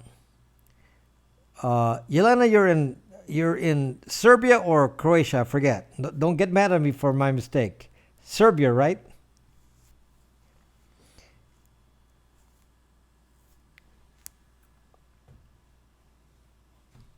Can't recall right now. Just since you're Serbia, so they want to make a mistake, Yelena, because I know so many from either place that I don't want to hurt your feelings by saying, "What? You calling me a Croatian?" No. But I was just trying to remember because I get it confused because get people confused. But you can see my memory for many, many years. I remember what people say, including everything that Kelp says. So you know that Amish folk probably have the most secure data storage. Yes. Don't fame them flames. So anyway, Kelp believes that surveillance is cool. Oh, you have friends in Croatia. Actually, Yelena, when this is funny because I have several friends from Serbia and Croatia, and they used to hang out at my house. This was during the conflict with the Serbia and Croatia, and they're all in the U.S. They're all in my house, and we just yeah, we're all partying and drinking, and nobody's shooting each other. So let's go old school. Yes, Tibbs. How secure are you if you remote into another computer to do your online activities? Well, what is a remote computer? What is the remote computer doing? I didn't know you were in IT, Yelena. I didn't know you were in IT. I just know you're in Periscope. Talking about social things and events in Serbia. I didn't know you were in IT. Um, um, it's like that's what a VPN does, by the way. When you have a VPN, you're actually remote to another computer, which is the VPN server. Uh, but the advantage of a public VPN, there are many people sharing the same network, so you're mixing it with many others. So your data is not coming from one person, but are coming from a group. So that gives disinformation because they can't take identities from a IP address emitting data from multiple computers, since they're not going to know who it's coming from. That's why you want a public VPN. In theory, if you want to say you can connect to a remote computer, you put your own VPN server somewhere in the cloud, and then that could be your own VPN, and you'll be the only one using it. But there's no advantage because then they can identify you by saying, "Hey, who owns the computer?" Well, you do. Well, done. They've identified you. So you do not want that. That's why you want a VPN. If you're not going to do that, use Tor. A chain of VPNs isn't going to matter as long as the final one has to be public. There's no need for a chain of VPNs. Tor does that already. So if you're going to do a chain of VPNs, just use Tor. Tor is a chain of servers acting with encryption, and Tor is kind of like that. I am the only guy that's selling a VPN with Tor, with a Tor option. Snowden uses Tor. Snowden believed in Tor. He knew that the NSA and the CIA could not capture data from Tor. He said it in the book again. Okay? I have a video explaining what they can capture from Tor. We don't care, Kelp, because you, like you said, you don't want to hide anything. You have nothing to hide. So let's not talk about what you want to hide, Kelp, because it's irrelevant. You don't hide anything. Yes, I use DuckDuckGo, Tibbs. I prefer DuckDuckGo nowadays. I used to use startpage.com, but nowadays I use DuckDuckGo. Snake oil salesman. There you go, Kelp. So Kelp believes that you should be spied on and shouldn't really be complaining about that because they're going to catch terrorists. I do not support using Proton Mail, Yelena. I do not. I think that's kind of scamish. I do not support the use of any kind of email of any sort. If I'm going to use email, I'm going to use a pseudo-anonymous one like Gmail so that nobody knows who I am. I do not want any other kind of email because the email can be contains so much metadata, as I've said in many videos. So this is the reason I don't. People think that all you have to do is use Proton Mail and somehow you can do anything with email. No. Proton Mail only works between you and the other person, both on Proton Mail, which is kind of a limited purpose. So if you're going to use it for that, okay. But if you think all you have to do is substitute Gmail for Proton Mail and you're fine, no, because the same metadata exists between Proton Mail or Gmail. I did a test right there live on Periscope. I did a live test, and there's no difference between the two. It'll send the same metadata. So it's all about what you worry. I just explain that, but I guess Kelp will not educate himself. He will only believe what he wants to believe because he works for the three-letter agencies. I have a VPN. What's the difference between your yellow box and your $50 service. What is the $50 service? I don't have a $50 service. James Rockford.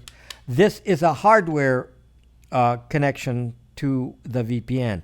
You do not have to install any software. I love Unix.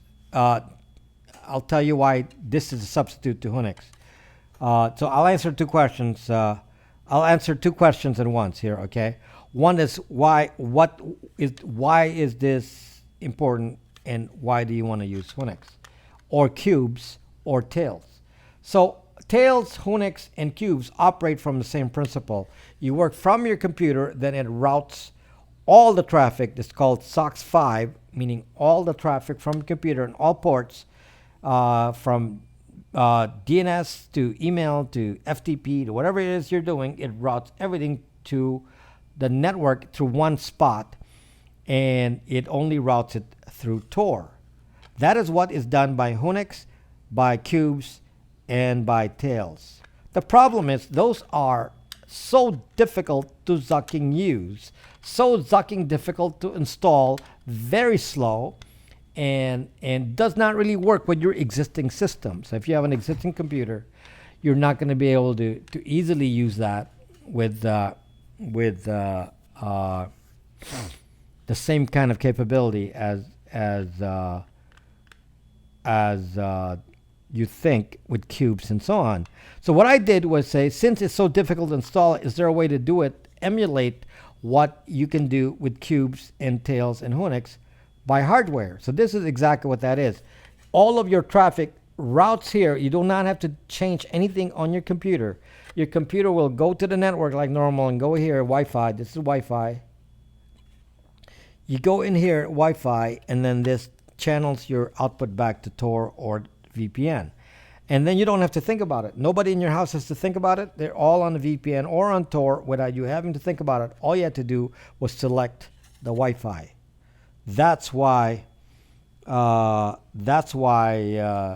it's kind of like using Unix, but simpler because you don't have to install anything. It always runs. Once you deal with guests, you say, I'm going to be on Unix, I'm going to be in Tails, but my guests are using my network, and they will screw up and reveal your IP address from being a guest with your location, which will now then be sold that this IP address equals that location. And that will happen unless you have a zucking way to protect your IP address. And that's why you need this, because they sell that data. Location plus IP address is being sold. And of course, Kelp doesn't care about that because I don't understand why Kelp doesn't reveal all of his personal information here, since he seems to believe he has nothing to hide. Okay? So that's what is different about this device. You do not have to think about it. Anyone, including guests, users, any computer, even your IoT devices, your smart TV, your Xbox, whatever, all of them go through the same network. And you do not have to set anything up. Have separate Wi-Fis for family and guests. Yelena, it doesn't matter. You can have separate Wi-Fis for family and guests.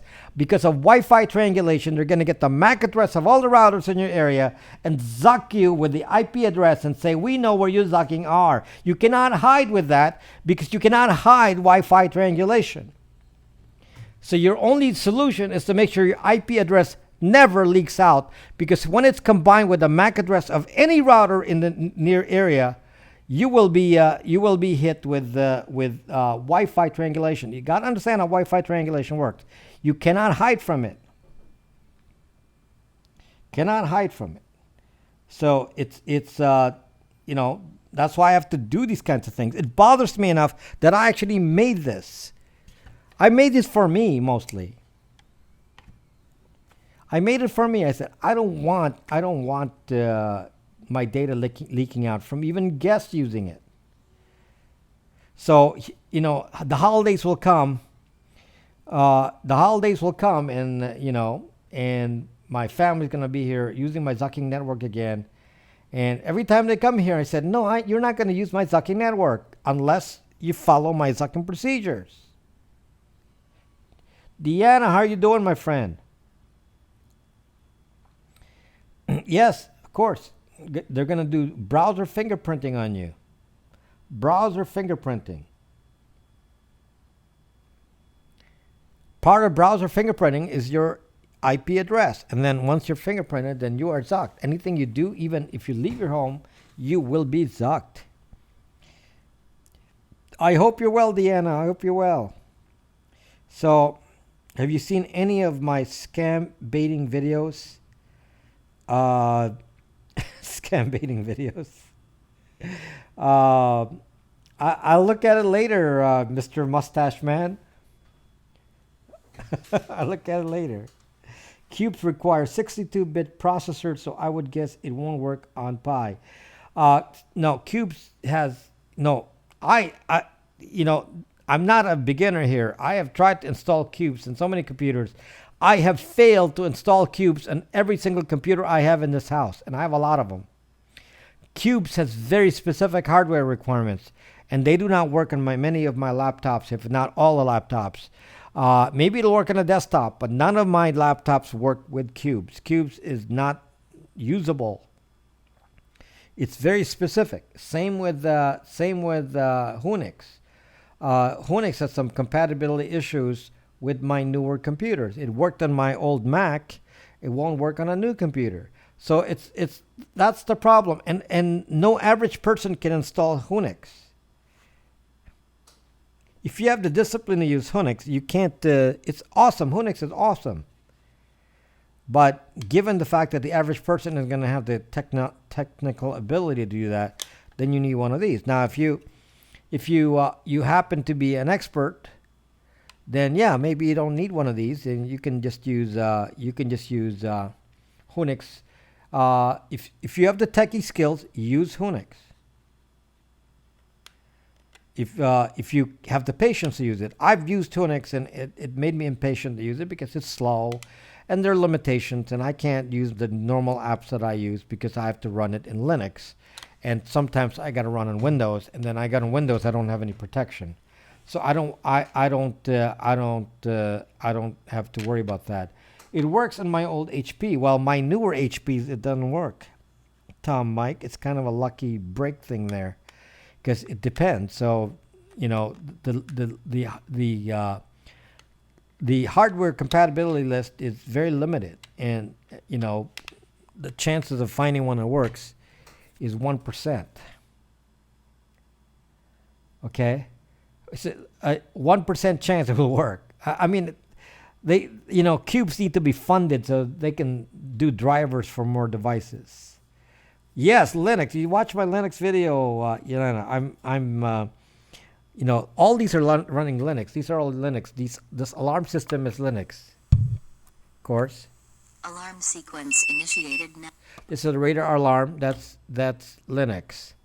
This camera system is Linux.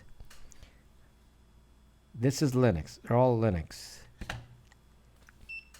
Okay. My servers, Brax.me, are all running Linux servers. So I'm running Linux for everything except for desktops, and now I'm running some desktops on Linux. So I've been in 2004. I was probably on Unix. I was probably on Unix then. Is it possible to make a phone with a built-in VPN? Phones you can install VPN on any phone. This is a radar alarm that I built. It's on running Unix too. How this alarm works, I am now in your channel. Okay, so this alarm is one of my solutions to prevent you from installing surveillance kind of equipment like from Ring. So Ring tries to have you install their camera at your door. They didn't tell you that the camera that they installed at your door is going to go to Amazon, because Ring is an Amazon company. They didn't tell you that there's an agreement with the police and law enforcement in your area that they can have access to whatever videos and photos taken by your Ring camera. So basically, if you put one of those devices, you've installed a surveillance system in your neighborhood. Okay, I'm not going to participate in a surveillance system in your neighborhood, and I don't believe you should either. So I started saying I need to make products to fight that. So I did make one. several. So these are my first two products to solve that. And this one is a surveillance camera. It's HD video with power over Ethernet and true motion video. There's a full computer inside with flash storage, and this is going to keep all the videos for you, not for anybody else. It's your videos, not Amazon. This keeps all the videos in there. And this is a alarm system that works by radar. So instead of worrying about putting ring cameras and everything and sensors all around, all you have to do is Alarm sequence initiated now. Now I'm going to set it over here and not touch it until it sets. Kelp is in the Kelp likely works for a 3-letter agency or some law enforcement. That's why his thought process is for our surveillance. Or maybe it's related to people in law. He's in that area. He's in the Beltway. So yeah, do you think you could make a simple crypto ATM tutorial using QR codes and no need to connect to the internet?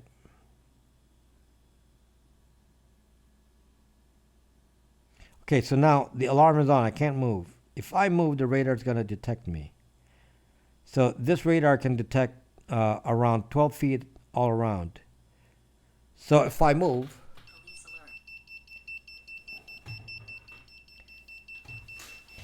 no, John. If you know, you just give it a time clock and say don't alert during dinner hours or whenever you're all out in that section of the house. And then if the alarm happens, you can ignore it. Or you can set the alarm only when you leave the house.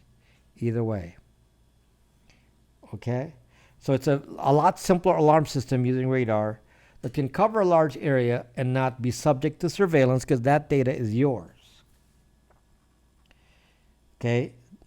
Zort Mead, Beltway, yes. I can't allow you to do that, Rob. The alarm has been activated. Do you think you could make a simple crypto ATM tutorial? What does ATM mean? You mean, yes, there is a way to do you can use crypto using time-based authentication. I was going to make a video about that in real life as a kind of like a spy thing. You could actually do this. You could actually do QR code and say, I'm going to open Bitcoin ATM. No, I'm going to get involved with that. But you can actually validate someone you talk to on the internet and say, who are you? Are you the person that you really are? Authenticate yourself with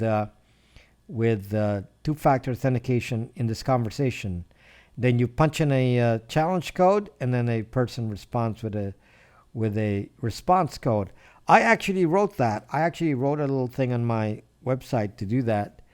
I just, I didn't want to.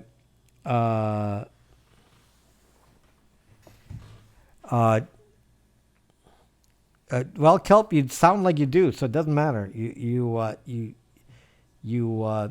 definitely a shill for 3-letter agencies. It's an open source project online now, but the current tutorial is a bit outdated. So keep your finger crossed for Serbia. Our police invited Huawei installing surveillance. Yes, Yelena, I mean, unfortunately, many countries are now, because it's inexpensive now, and they're using, I'm told of so many countries now where the surveillance is now part of the infrastructure for many large cities in the world. And it's really, really bothersome that, they use this with impunity. To some degree, you can accept this, but there are no controls. For example, in California, the cameras that are used to track our traffic movements here in the city. In California, there's cameras and license plate readers controlled by the government in the freeways and roads and so on, and doing facial recognition, which really bugs me. And as it turns out, it goes to a contractor. It's not handled by police. It's handled by private contractors. Private contractors. So then they share that data because they can sell it. They sell that data to other companies such as Palantir. And people like Kelp, they don't really care about the fact that your data is being sold and resold over and over, so that now private parties have access to the database of your movements in the city. But Kelp doesn't care about that because he said, well, we're catching terrorists. What does Zuck as a private contractor have to do with a zucking terrorist? Yes, the same data that's sold, including your location, that they used to control the stock market. That was happened in the Tesla case, where they actually use it to determine the number of employees who work at Tesla by location tracking. So they're cheating you in the stock market, and your answer is, oh, I don't really care that my data is being stolen. It doesn't matter. This is the kind of world I'm dealing with, and the number one problem in the sucking world is Kelp, and people like Kelp, and people who think like Kelp. If we're dealing with people who don't care, I don't know how to help you.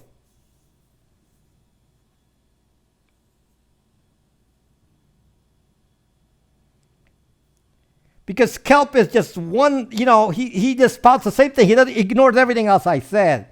Okay? I just said private contractors have access to all of the data of our locations, our movements, which are sold to employers, by the way.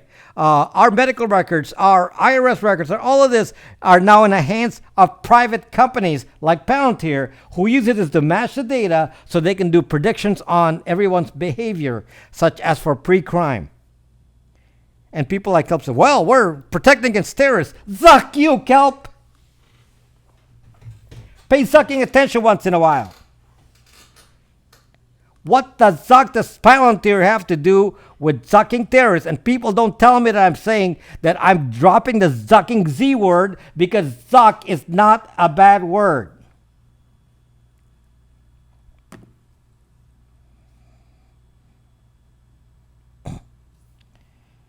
Do you cover your laptop webcam? Absolutely.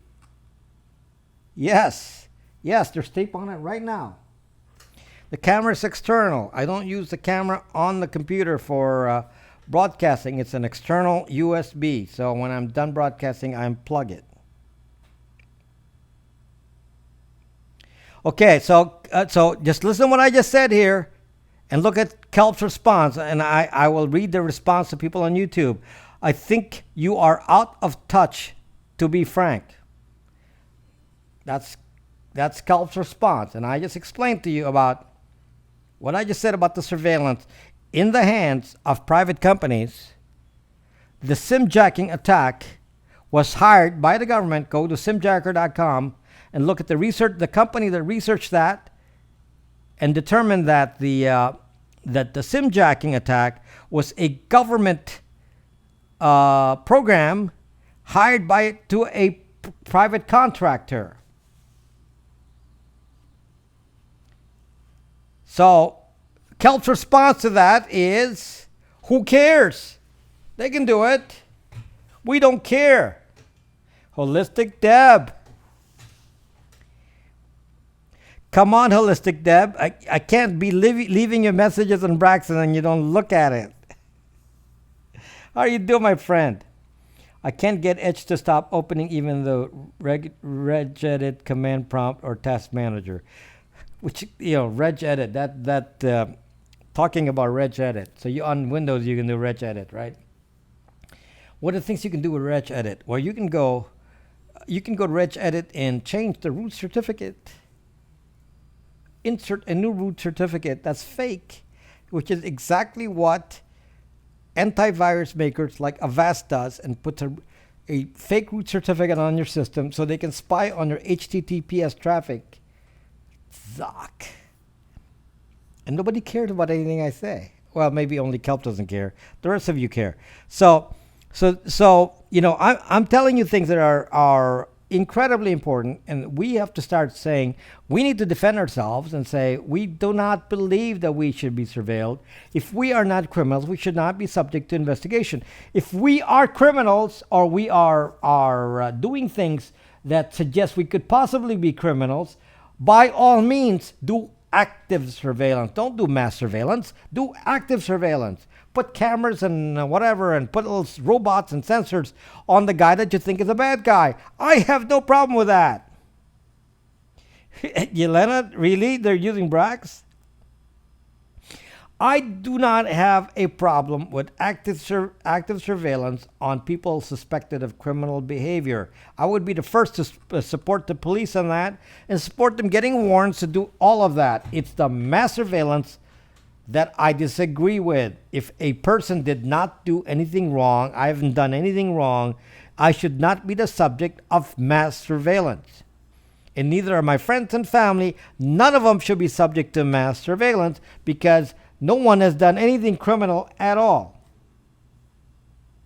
Delete. Wow. 6432 node file and regedit. Yes, Cal, because you are completely lost. You completely have no understanding of what my beliefs are.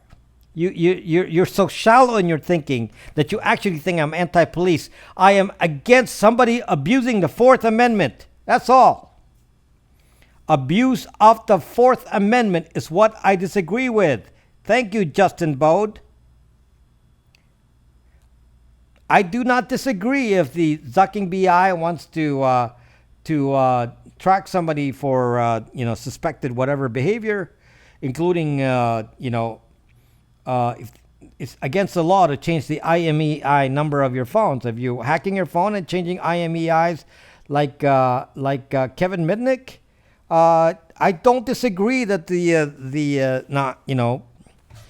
maybe misguided, but the FBI can certainly chase after Kevin Mitnick because it's against the law. There's a law, and it's against the law to. I don't believe in the law, but it's the law says you shouldn't be adjusting your IMEI numbers on your phone. Okay. So if you're adjusting the IMEI, changing the IMEI numbers on your phone and your IMSIs and hijacking SIM cards, then you should be investigated by the FBI. Do I have a problem with that? No. If you're a hacker and you're doing hacking activities, should the FBI do active surveillance on you? Zuck, yeah. Don't have a problem with that. Don't have a problem with that.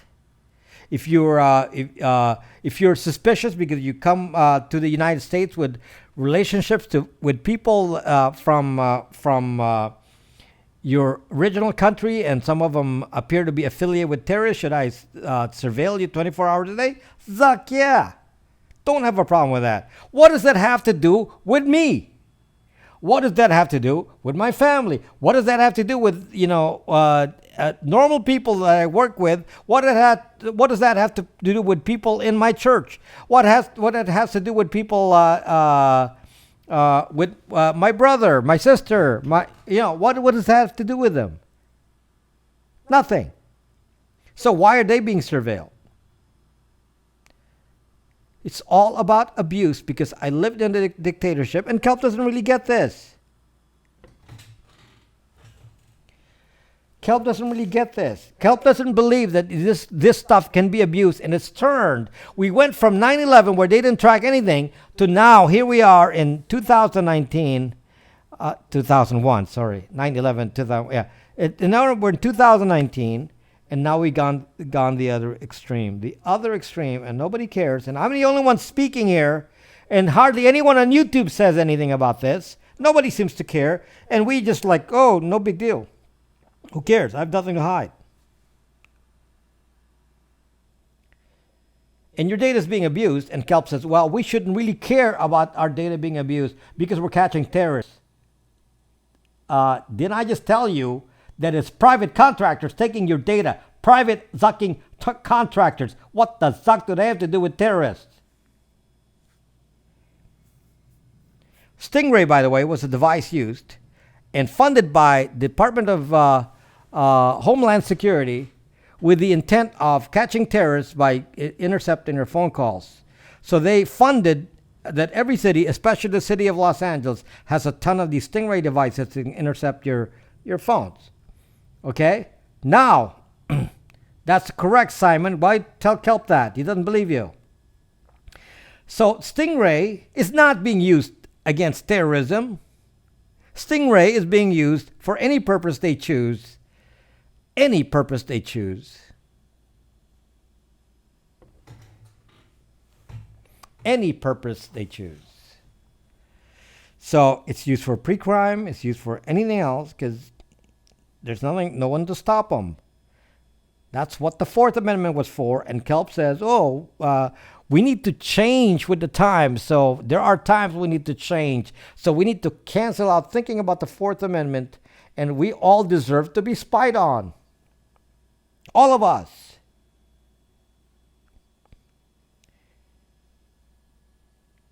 And still, he repeats, completely lost person, Kelp. Completely lost. When I keep saying that I believe that the government has a right to surveil you actively if you're surveilling a potential criminal. But to do mass surveillance is a very different thing. That means you're surveilling 100% of your zucking population. Not a foreign population, your population. Why the zuck are you spying on us like we were zucking Chinese people in China? That's a communist country. They can zucking do whatever they want. Why is my government, with so-called freedoms in my constitution, and they are saying we are going to go ignore the laws and we're going to spy on each and every one of you, and the majority of people think like Kelp that we don't need to care. That's right, dog.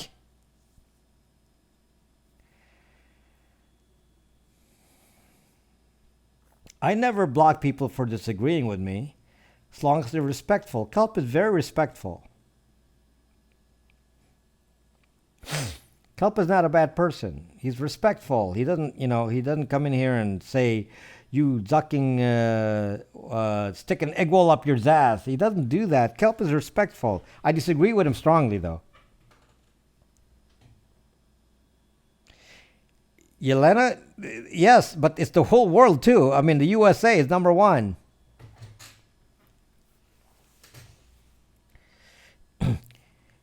USA is number one. With not respecting laws related to... They changed the description of the law. They said, well, we're not really collecting your data. Because collecting now means they have to look at it. So if they put it in a database, but we didn't look at it yet. He doesn't have a good argument. He has a good argument to fight against, Deanna. Doug knows about permanent record. Doug knows about permanent record. Doug knows about permanent record very well. We have a problem with the invasion of Chinese private contractors. Wow. Now that that was coming, but that's interesting how that's happened. Flood the surveillance system so they become inoperable. No, a mustache man. The solution is disinformation. You're in chapter 3 only? Suck, dog. I'm already in the middle. I'm at 50%. I'm at 50%. And it was very boring. The first 25% was very boring. The first 25% was very boring. So, you missed my question. Tibbs, let me look back. Do you believe in the New World Order? Tibbs, if I respond to that, do you know that there's an algorithm on YouTube and also on the FBI that says anyone who refers to the New World Order and what's the other one?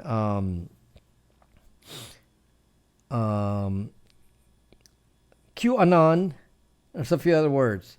If you refer to those, then they categorize you as being an extremist that triggers the violent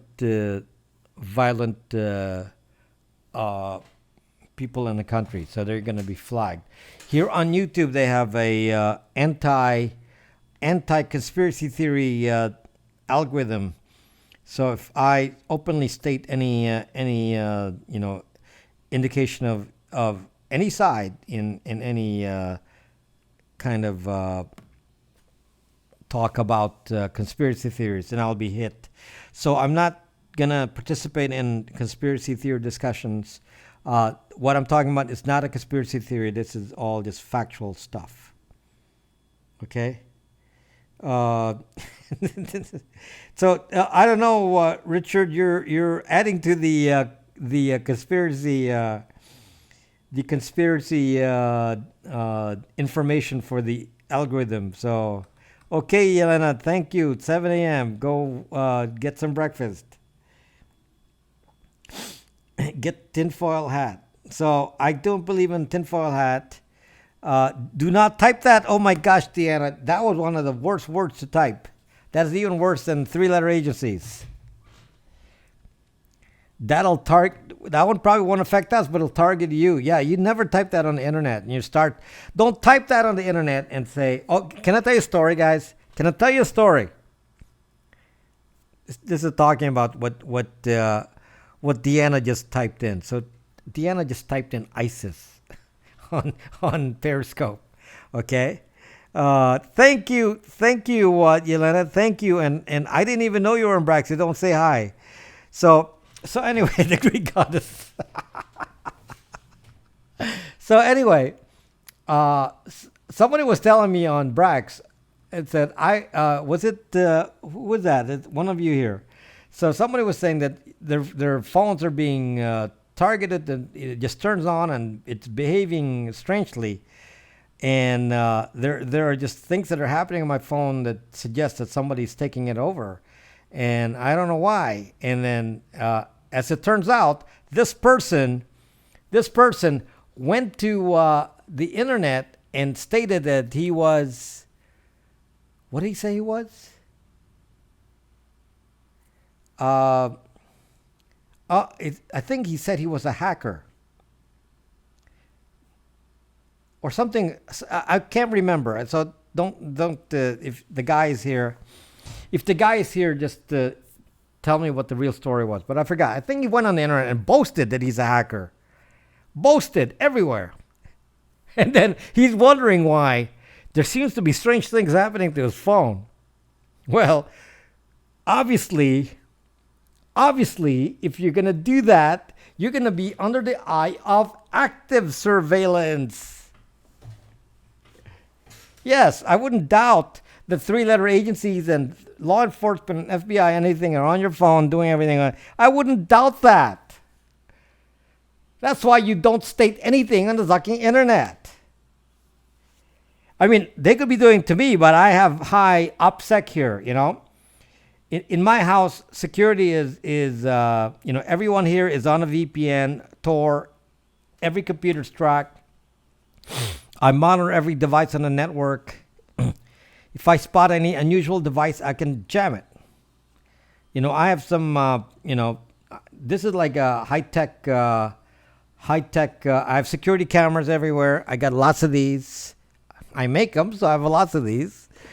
And, I can track a lot of things. I look also for physical signs of wiretapping and so on, and sensors, and I'm always looking around a house, and I have RF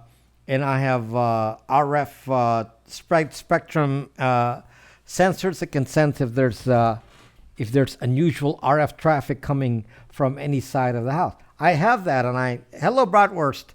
So I take care to protect myself. But to some of you were like, I'm going to make a joke on the internet. I'm going to say I'm a hacker. I'm going to go on the internet and go, claim that. It's like, suck.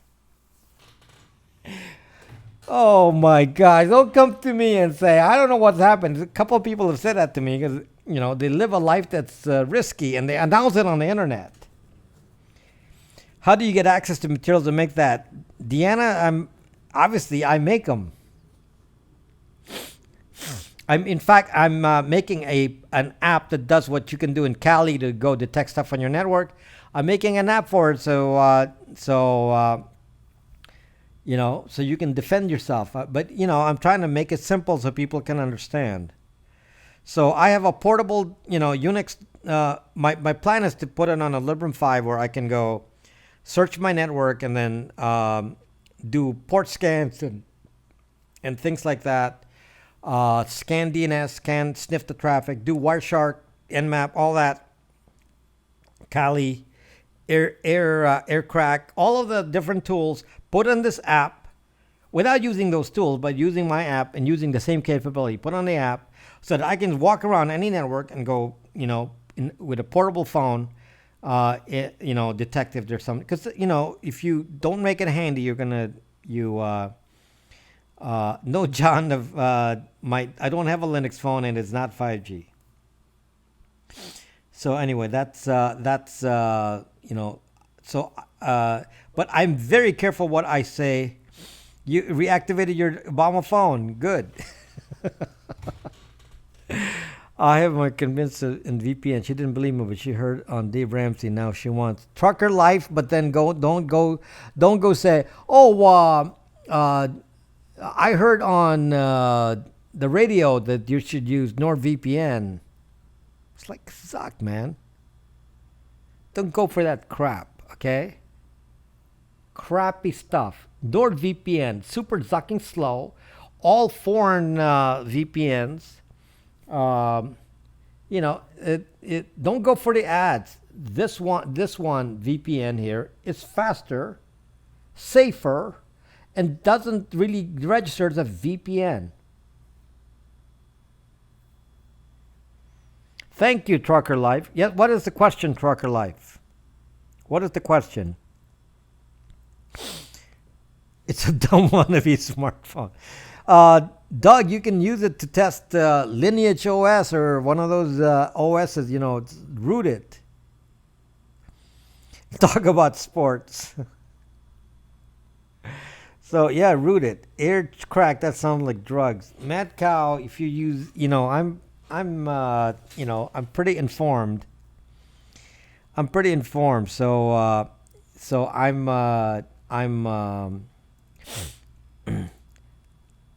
I have skills. So, if somebody says, do I know,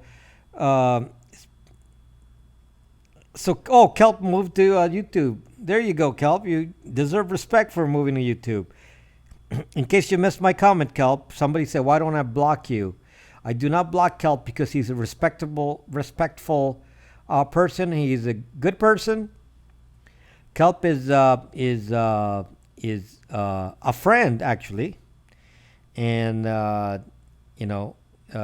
he and I disagree strongly on many topics, but he's not a bad person at all. In fact, he provides us with good points of discussion, and Kelp even watches my music, which is like amazing. So no, Kelp will never get banned because and don't ban Kelp.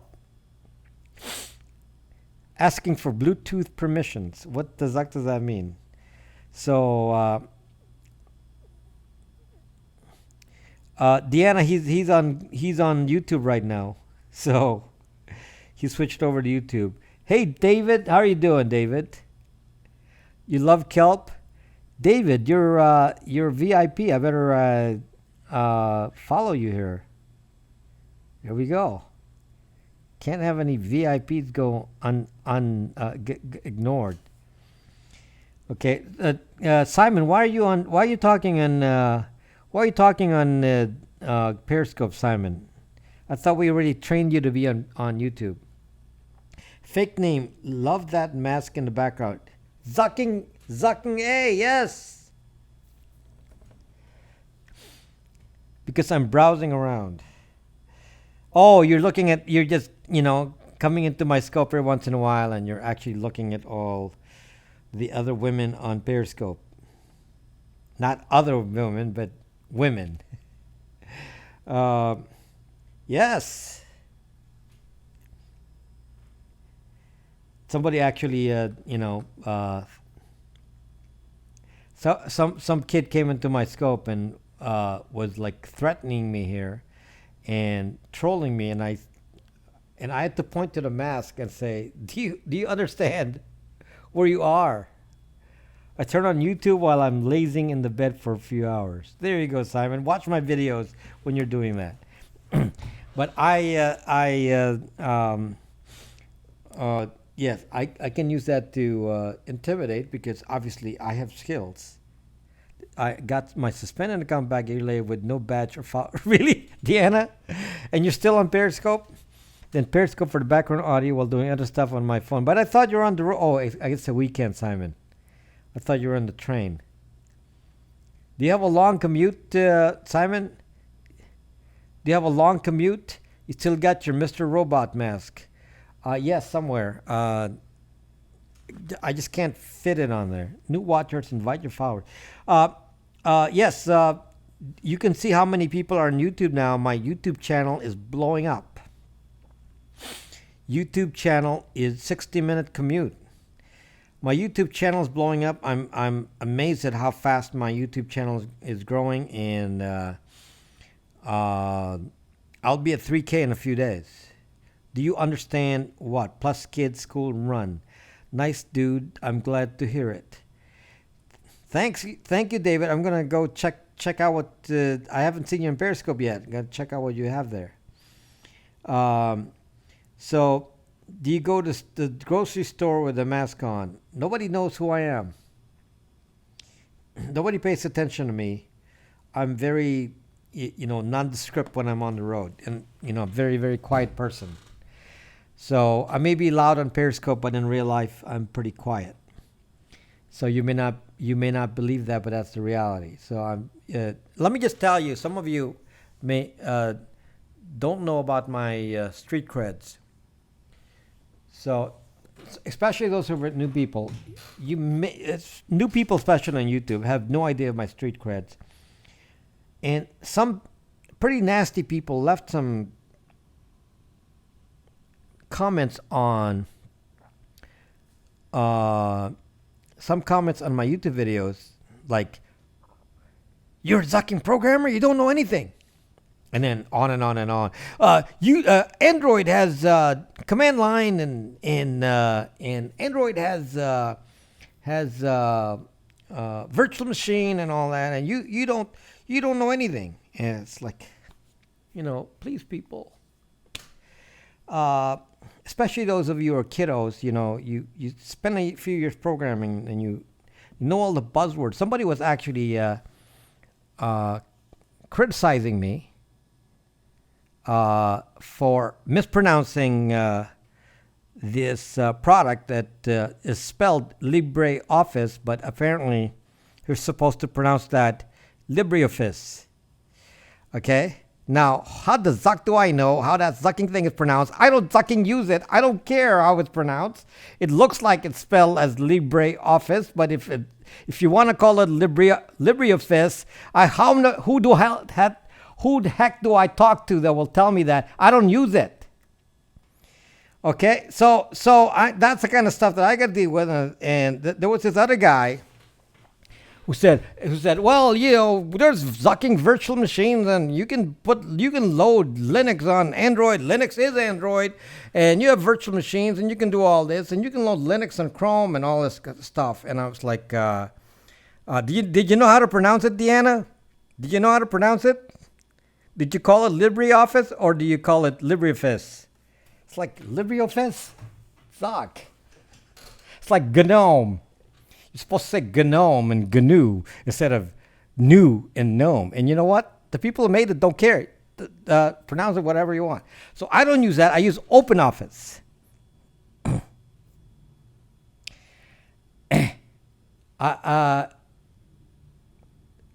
They must be no, they're being very mean. LibreOffice. Well, whatever. Mystic Deanna. See? Don't really care. This is the kind of nonsense I got to deal with. This is the nonsense I got to deal with. It's like, you know how to pronounce GNOME, so you must be such a genius at programming. It's like, do you know who you're dealing with here? I may not know how to pronounce your LibreOffice or whatever you want to call it. Don't ducking care. I don't use the ducking thing. I wrote one. So for those of you wondering what my street creds are, I don't like talking about myself. So I don't like hammer on and on about my background. But if you're gonna go insult me, then at least you should know who you're dealing with.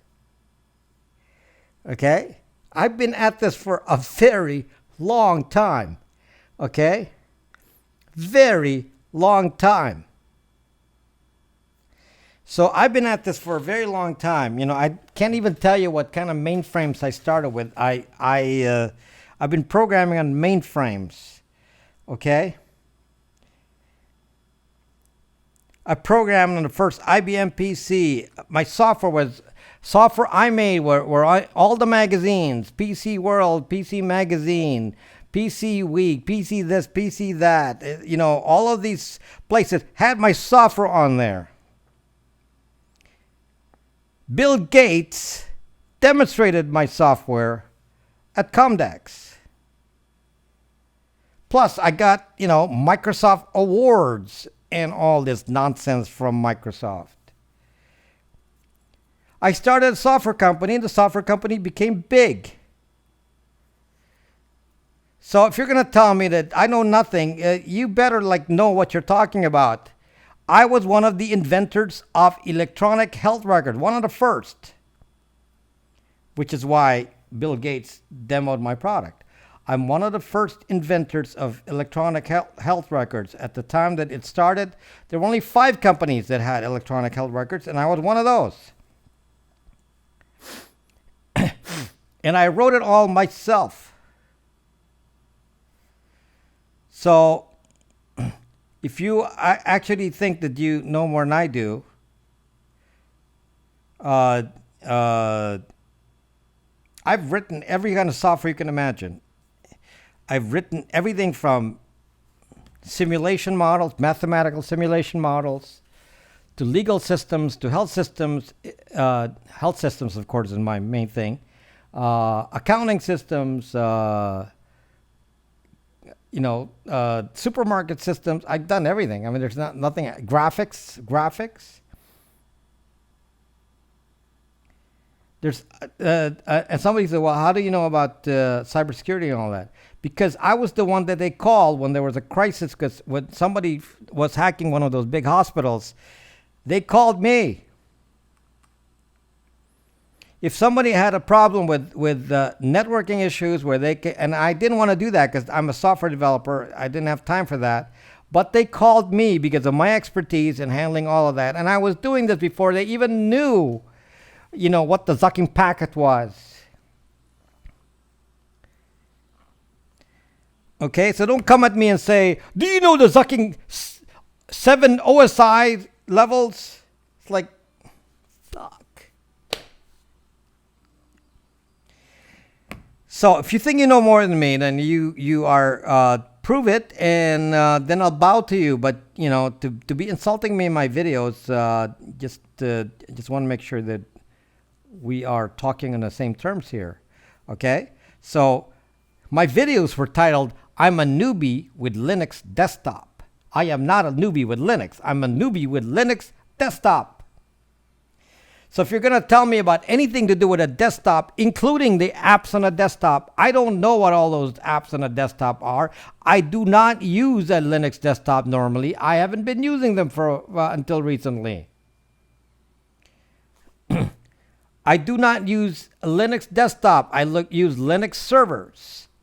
Most of my use of Linux is command line. Hello, Savvy. Most of my using is command line. Thank you, Holistic Dem, my sweet friend.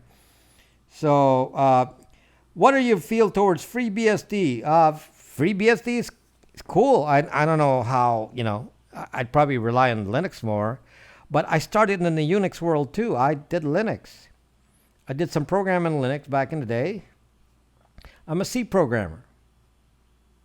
You can program in any, platform in C. So I was programming in C when the book, the first, Kernighan and Ritchie book came out. There was nobody to teach that stuff. Okay, that's the kind of stuff I had to deal with. Assembly language, this, that. I did all that. So, what do you think about the bug bounty for the big tech companies? Good rewards, John. That's time-consuming stuff that doesn't pay for me. So that's worrisome. Hello, my friend. Why are you on YouTube all of a sudden? Glad to have you on YouTube. AS400s. I was dealing with mainframes like, back back then, kind of ages me. 3800s. A little newer than the 370s. Teresa. Hello, Teresa, 1982. Uh, uh, no, Savvy, I am not a sysadmin. Actually, as I read the background of Snowden, I realized we're completely different. My knowledge is a little bit deeper. No, I'm hands-on system arch. I'm a chief architect. So my title for decades was chief architect, same as Bill Gates. Well, of course, Tinker, obviously. So yes, chief architect is, I have a bigger picture view of everything, plus the fact that I can actually code in any language you want. Okay, so more creation on your part. Uh, yeah, Snowden has more, from the description of what he does. He does more work relating to integration. So he's more of an integrator. He knows how technology works and he integrates. I actually programmed the actual solution.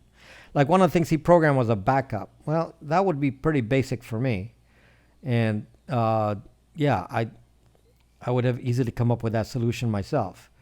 In fact, I was thinking about it at one point. So yeah, so it's a different level. I certainly have a lot more experience than Snowden.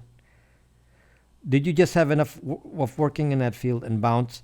Tinkerballs, I was at the top of my field. If I told you how much money I made in the field, you'd be shocked. You don't pay people like me the amount of money they paid me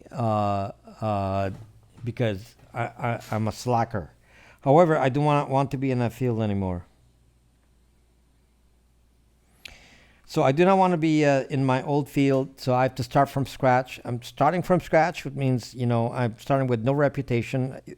You have to believe me as far as what I say here, and you have no idea of my background. My background was all done quietly. Nobody knew my name when I made my product way back when. It was all under corporate names and I was pretty incognito. Nobody actually knew, except when I made a few speeches. I would go, travel somewhere and give a speech. But other than that, occasional speech, I was pretty hidden away, and I was just trying to be quiet, which came to bite me in the butt because people actually used that against me. So I don't. That's why I'm speaking out now, because now nobody can doubt that I'm saying what I'm saying because you can hear me say it. Okay, so clearly, 50. Please smash that like button on. Yeah, there's probably hundreds of you now on YouTube that are back and forth here. Please smash that like button. So anyway, I'm for those of you who don't know the story. No, I don't, Deanna. For those of you who don't know the story, uh, I was uh, I was in a big lawsuit, and that changed my life, and and I hate lawyers, and I anyway. Long story short, that's finished. And hello, Christopher, and so I'm not affiliated with the medical field anymore. I don't do much in that line of work. Everything I do is only on the cybersecurity side, which I know uh, obviously very well. So some of you have doubts. What do you know about cybersecurity? What skills have you proven? And if you ever doubt that, uh, Go check out the little app I made in the video. There was actually one guy. This is funny. Trucker Life. Christopher God Easy is Trucker Life. So this is really funny. Somebody actually made a comment. It's a nice guy. Made a comment in my YouTube video, and the comment was that, relating to the fact that I need to work on the interface. The UI is everything, he said. It's in the comments in the video. So somebody did a cursory glance at the app and said, it doesn't look phone-like, because I'm not there yet. I'm just making it work. And the guy actually looked at the app and looked at the UI and said, the UI, I worked on it for a few days. So, I was just learning how to do UI on Linux. I don't actually know how to do UI on Linux. So there aren't many tools yet for making UI on Linux phones. So anyway, he was like telling me about, you need to work on the UI, which means he didn't even look at the capabilities of the app I just showed him. So if you don't know what app I did, look at that last video about Linux phone and look carefully at what you're looking at. You will be surprised if you actually didn't see what was going on there, what that app does. So if you have any doubt about my knowledge of cybersecurity, look closely at that app and see if you actually understand what's going on. Because if you think that's done by somebody with a cursory knowledge of stuff, then you can check your knowledge against mine. I think I know my ZHIT. Okay, I know my shit. Do you ever architect software to run on Apache servers? Savvy, all of my software runs on Apache servers. What the fuck are you talking about? Brax.me runs on Apache Linux servers, running Apache 2. Shiznit. Deb. Yes. You were impressed with all the spoof MAC addresses? How did you know they were spoofed MAC addresses, Mad Cow? They were spoofed, but how did you know they were spoofed? I didn't tell you they were spoofed, but I didn't want to put MAC addresses on the video that can be traced back to me. So I made sure that even in the video, so there are subtle things in there. The MAC addresses in the video are not real. They were all spoofed. That way, and I could still operate it and do all that and then not tell you what the real IP address is on the video, because somebody can use that. A 3-letter agency can spot me from the MAC address. So I didn't want to, give anyone any tools like that. So if you look at that and see how it would catch an MITM and check certificates and see a man in the middle and all that, that's not basic knowledge. It's pretty advanced. So, the fact that I was doing it so simplistically, you click a few buttons and it works. You have no idea how it works. So, that goes beyond just saying I'm going to use Kali Linux. That goes beyond Kali Linux, in case you didn't know. So, he probably said he said UI, Simon, not UX. Maybe he's older. Yep. Did you ever, so what did I miss in the comments here? Is there still a gag order? Yes, Mad Cow, there's a permanent gag order. Yes. I cannot talk about it anymore. So yes, there's a gag order. So you'll never hear about it here, other than the fact that it happened. So and that's one of the reasons that, I'm prevented from really, talking about myself fully, aside from the fact I don't really want you to know where I live so that you can come knocking on my door. Your new phone has micro SIM and what size storage? I don't have the phone yet, but it has it should be micro SIM, yes. And it should have, you can attach an SD card up to 2 terabytes. You can put up to 2 terabytes micro SD card. I'm still fuzzy on this spoofing business. How far does it go? iPhone just pushed a huge update. Well, they should. It was buggy. Not sure I should be proud of that, Jack. I mean, it's like, it's buggy. You can knock any day, Deb. You come knocking. 13.1.1. The fuck does that mean, Jack? So, what I showed in the video, in case you didn't know, was it was actually a way to spot a bad guy on my network.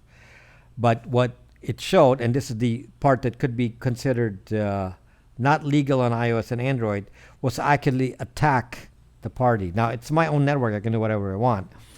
So if a bad guy showed up on my network, it's my network. It's legal for me to defend my own network, and I can jam that person. I can block a person on my network that I identified to be an unknown device, and block him on my network. That's one of the things I did in that app.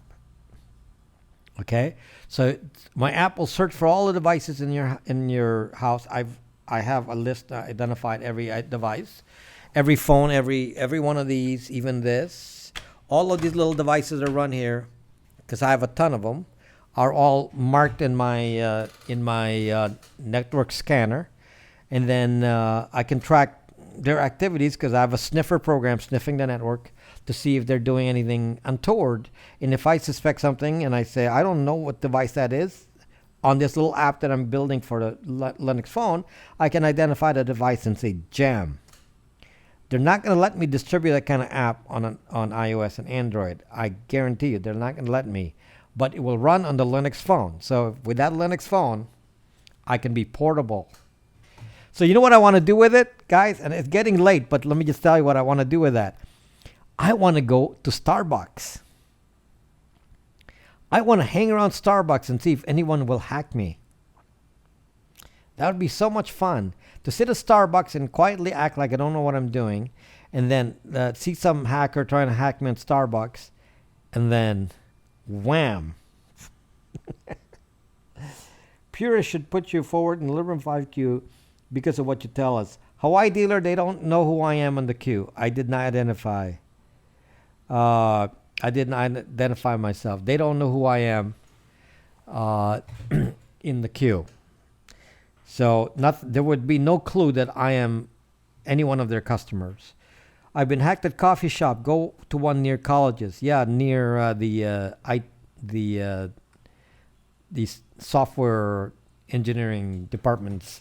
Yeah, I can sit in there and go act quietly, and then they can go hack me, and I can attack them back, and it's gonna be funny as heck. Funny as heck. I've been waiting and waiting to that point. Me too. Fake name. He ordered phone. It's in his wife's name. I love that. He still drive 5 hours to watch you get. I'll drive 5 hours to watch you get hacked. No, I just. It's fun for me because I can do it. Can you manually add a device found on Wi-Fi and block it? Why do I need to manually add it? It's added automatically. Nervous Vegas. How are you doing, my friend? No, I do not have to add it manually. My software will detect you. You show up on my network, you're spotted. So if you're a hacker on my network, I'll spot you. There's no ifs, ands, or buts. You'll show up. Yes, I can have a honeypot. Yes, do web. I'm gonna set up a network here for web. That's a good honeypot. Okay. Set up a web network, and hackers driving around looking for web. Hey, I found a web. You frequent Starbucks often? Actually, I can't remember last time I was at Starbucks. I do not frequent Starbucks, but I would like to just to do hacking tests. Yeah, better to hack at LAX? No. Yeah, I could do that too. LAX, more users, yeah. But they're probably too busy because they're going to go on a flight. They're not, they don't have time. Or somebody at Starbucks can just go there on purpose. Because if you're going to be at LAX, you have a ticket to fly somewhere. But if you're at Starbucks, you can hang out there all day because you want to hack. Maybe a mall-free Wi-Fi. Yeah, but you see, they're comfortable in a coffee shop. The hacker's comfortable, like Mr. Robot. So, do it in the afternoon where, the hackers out there relax and say, I'm gonna test my skills out and see if I can do man in the middle and do evil twin and all these little hacks. You can see some videos on the internet. Some of them are so simplistic. It's like saying, do you really think somebody can do an evil twin attack, which doesn't get you anything if you're using HTTPS? So, I mean, those kinds of simplistic attacks is not fun. The sophisticated attack is you can actually change the root certificate. Now, that's where you zuck them up. Zuck them up, Send them an email, and then they click on it, and then it overwrites the root certificate, and there, you're zucked. You are so zucked. I don't know what to tell you. Will your VPN work on my iPhone 11 driving all over the country? Well, of course, Christopher, yes. Why would it not? As long as you have internet. If you don't have internet, the VPN's not going to work. If you have internet, the answer is yes. So I have 3 areas for my VPN. So it's north, south, and west. So just pick one that's closest to you and then change as you go closer to one direction or the other. So if you're in the middle, then it doesn't matter which one you use. So yes, you can use it anywhere. So anyway, wow, I kind of went too long here and didn't mean to, but I was having too much fun. So anyway, that's just a little background of my life in case people are wondering, do I know what I'm talking about? I wouldn't be doing this. The reason I'm so confident about what I say here to you is not because I can pronounce the LibreOffice or whatever and know what are the latest desktop things on Linux, because I fucking don't know. Don't fucking care. But don't tell me that I can install Linux on a Chromebook. Don't tell me stuff like that, okay? Don't zucking tell me stuff like that, because I'm going to just zuck your ass. Because I have a zucking Chromebook in here, and no, you're going to have to use some zucking other software to load it, and then you're still running Chrome in the background. And if you think you can actually install Chrome on it, how, when all the zucking drivers are all incompatible? So no, you can't really put a true Linux device with access to the drivers like I need for my kind of apps. Don't tell me that I can load a VM of Linux on an Android, because you are sucked up if you think you can have access to the devices with that. You have just a miniature emulation of Linux. It's not the full thing. You cannot run GNOME. You cannot run GTK. You can't run a lot of this. You don't have access to the device drivers to do monitor mode and promiscuous mode. Do you sucking think I'm an idiot? So if you're going to go make comments on my videos, you think I'm an idiot, then I'm going to say, suck you.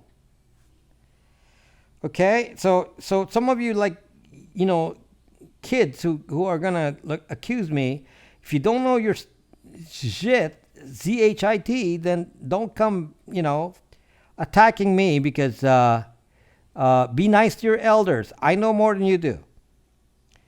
So, and I'll raise my hand if there's something I don't know, and what I don't know is Linux desktop. So don't tell me, well, don't you know that this little app you can use on Linux desktop? They're just like, Zuck, no. Hello, Francis Shirley. No, I do not. And I don't mind that I don't know it. I'll research it, and I'll be happy to learn. Kaka. How are you doing, Kaka? So I'm gonna revise my app, and I'm gonna try the next step now, which is to actually use some mobile phone interfaces on my test app. Today I did port scanning on it. Simon Pickup. I just added port scanning to my little app, so it's starting to look like a Nmap on steroids, and next thing I'm gonna do is use some mobile looking GUI on it, and that's the next project. So I will be learning about how to do that using something made by Purism. Purism made some GUI things that make it work for the phone. So that's what I'm going to be figuring out next. The technology landscape is mostly flat with some large buildings and very few extremely tall spires. Nmap with a better UX. Can't give you hearts on YouTube. I don't need hearts on YouTube, Trucker Life. Just hit like, and I'm happy with that. Yes, and yeah, Nmap is pretty simple. You know, what it does is very simplistic. So right now you have to use so many different tools to actually get a full sense of what's going on with the network. And I'm trying to just integrate it into one little app with only just the useful features. With some of the non-useful stuff I don't want to put on there. I'm actually concerned, Simon, if I should even distribute the app because I don't want to get into trouble. The app, maybe I only use the app for myself. Bye for now, Trucker Life. If you want to wait somewhere to get hacked, hang out in a motel. That too. Network in a hotel. But I don't know. You got to find hackers in there. But I'm worried, Simon. I'm worried about distributing an app like this because obviously jamming isn't gonna be allowed, right? LibreOffice under it. LibreOffice.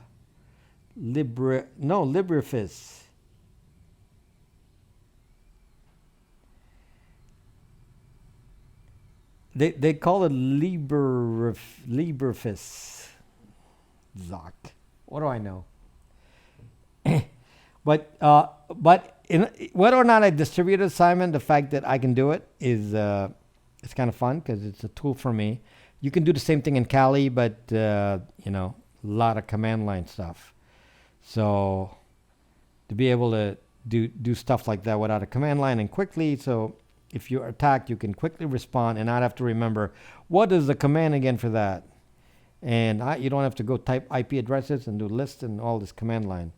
So LibreFace, well, it's LibreOffice. That's not how it says there, Deanna. That's not what they said. They said it's LibreOffice. So that's not what they said. So is it right, wrong? Don't care. Don't worry about it. See, if you're using it and you can't even agree on how it's pronounced, then I don't need to worry about it. I think Doug is correct. That's probably what it is. Libre is Spanish. Come on, I know my Spanish. The Spanish is called libre. So I looked at it and it says, oh, libre, like librum. So you say potato, I say potato. Use open office is much easier to say. I actually use open office. So there you go. That's why I don't really care. Because ZocQ, I don't need to care. I don't use it. I use open office. So yeah, I use open office. Don't need to care. So I use open office on Windows. Bien. Liberty is libre. Yes, come on, Doug. I know Spanish. ¿Cómo estás, Doug? ¿Está libre, Doug?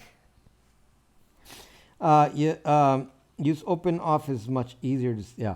Okay, so anyway, thank you for watching, guys, and I'm appreciate it. Please hit the like button on the video on YouTube. Appreciate it. And wrote the book, Just Twin, tweeting. Just wrote a book. Go read it. I'm gonna after this broadcast, I'm gonna go back to reading it. WPS is a great open source tool. I use OpenOffice, uses less memory than however you pronounce that thing.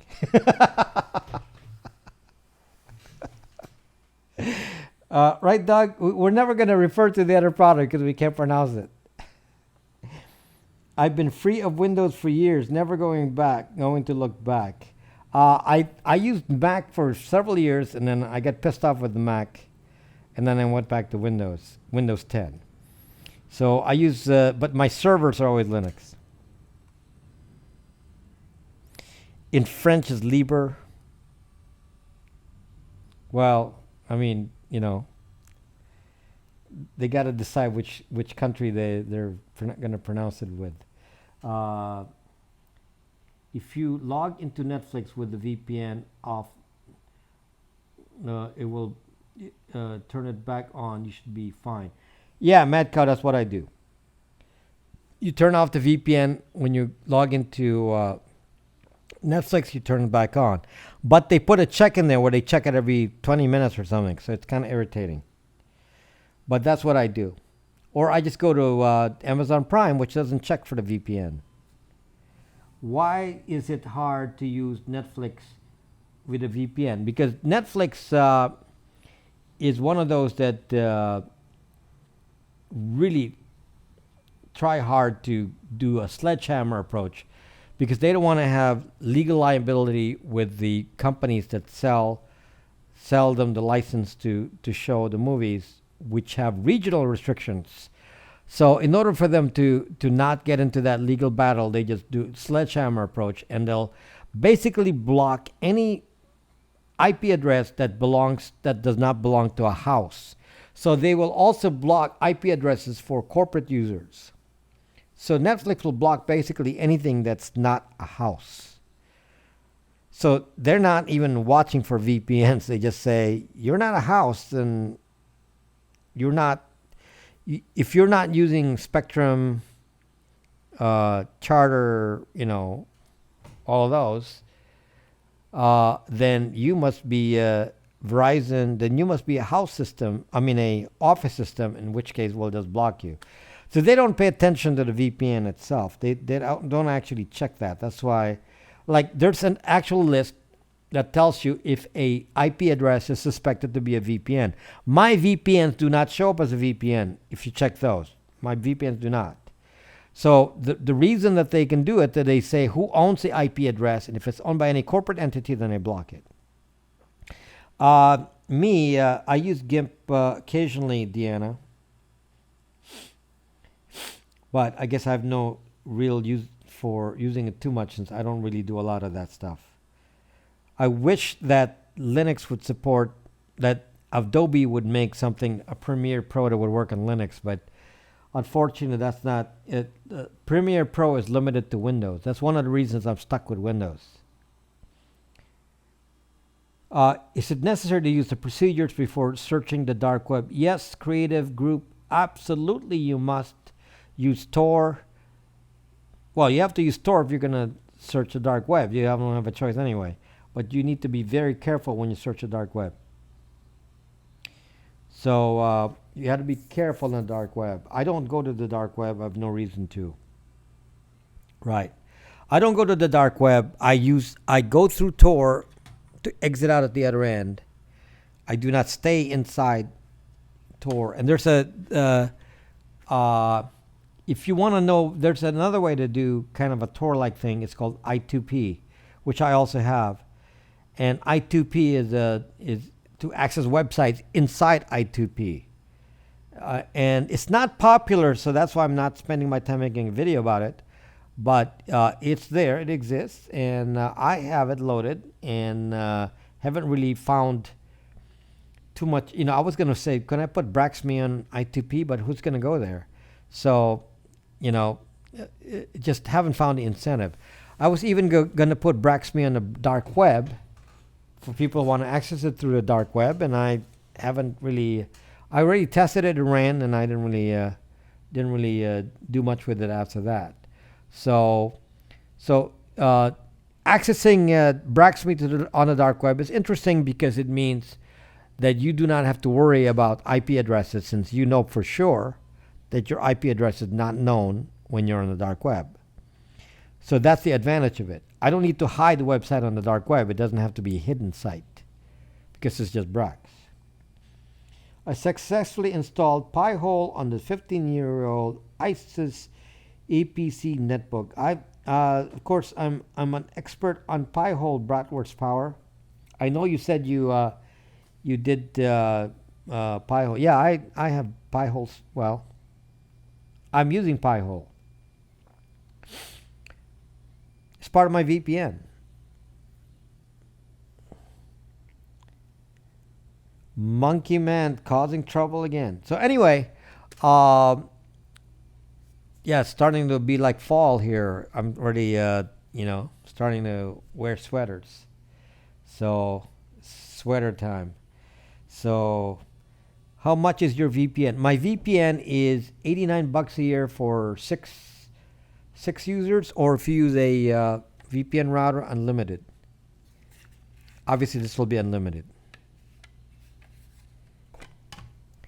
Okay, so yeah, I pay $38.99, no more. Well, go pay $38.99. I don't mind you paying it $38.99. If you want to pay $38.99, uh, it's fine. You may not get the same thing, but that's okay. Monkey Man, you're supposed to say, because you're my friend, I'm gonna pay you extra. That's what you're supposed to say. On your Wi-Fi router, does software have to be updated? No, it's automatic. It's automatic. You can trigger it as well, but it's automatic. So, yeah. So there's a menu. You can configure it. You can access it by SSH. When I own an 80K, but I don't make money anymore, Monkey Man. Didn't you hear my lecture about my story in life? I don't make money anymore. How much is VPN router? The VPN router is $149. So there's a Raspberry Pi inside, 3B plus, and software. Uh, so if you want to make your own, then you can realize the cost of this with the power supply and everything, and you're already out the door. Before you even start, it's already cost you $70.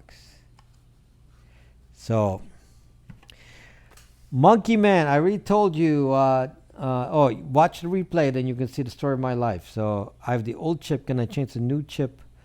Can I have the old chip? Can I change the new chip to upgrade? Nervous Vegas, if you have the 3B plus or 3B. If you have the 3B plus, there's an update. If you have the 3B, no. So Nervous Vegas, if you have the 3B plus, you can get a download for free. Thank you, Deanna. Nervous Vegas, you can burn if you have a 3B plus, I think you have a 3B plus. If you have a 3B plus, then I can give you a download, and you can download it and burn a new disk. So yes, you can do it. So anyone with a 3B plus, if you want to download and burn your own SD card, you are free to do so. That there's no charge for that, as long as you do the work on the downloading and burning. It worked for me. John, if John wants a download, I think I did give you a download already, right, John? So any existing owner of the 3B plus version, I have a download. It's not going to work for the 3B, so I don't have any update for the 3B. So if you're in the 3B, it's not compatible, unfortunately, so I don't have an update for that. So it's only for the 3B plus. So sorry about that, but technology changes. So I can't. They changed the 3B on me, so I have to use the 3B plus. And 3B plus is much faster because it has the gigabit router, gigabit Ethernet, and gigabit. And high speed 5 gigahertz Wi-Fi, and the 3B doesn't have that. Okay, guys. So thank you for watching, and I'll see you on live stream next week, and then watch for my videos. Of course, I'm gonna have videos. I have a Pi 4, yeah, but it's too expensive. Pi 4 is too expensive for this use. It's not gonna be worth it. So I'd have a Pi 4 is going to cost $30-40 more. And it's like, why? There's no advantage. All of the advantage is already in 3B plus. Okay. How to get a link? My products are on rob.brax.me. Rob.brax.me. That's where my products are. Rob.brax.me. It's not HTTPS. That's HTTP. Rob.brax.me. Don't tell me the certificate is invalid because there's no HTTPS. It will direct you to HTTPS. But I just use that as a shortcut since it's easy to say. So robbrax.me.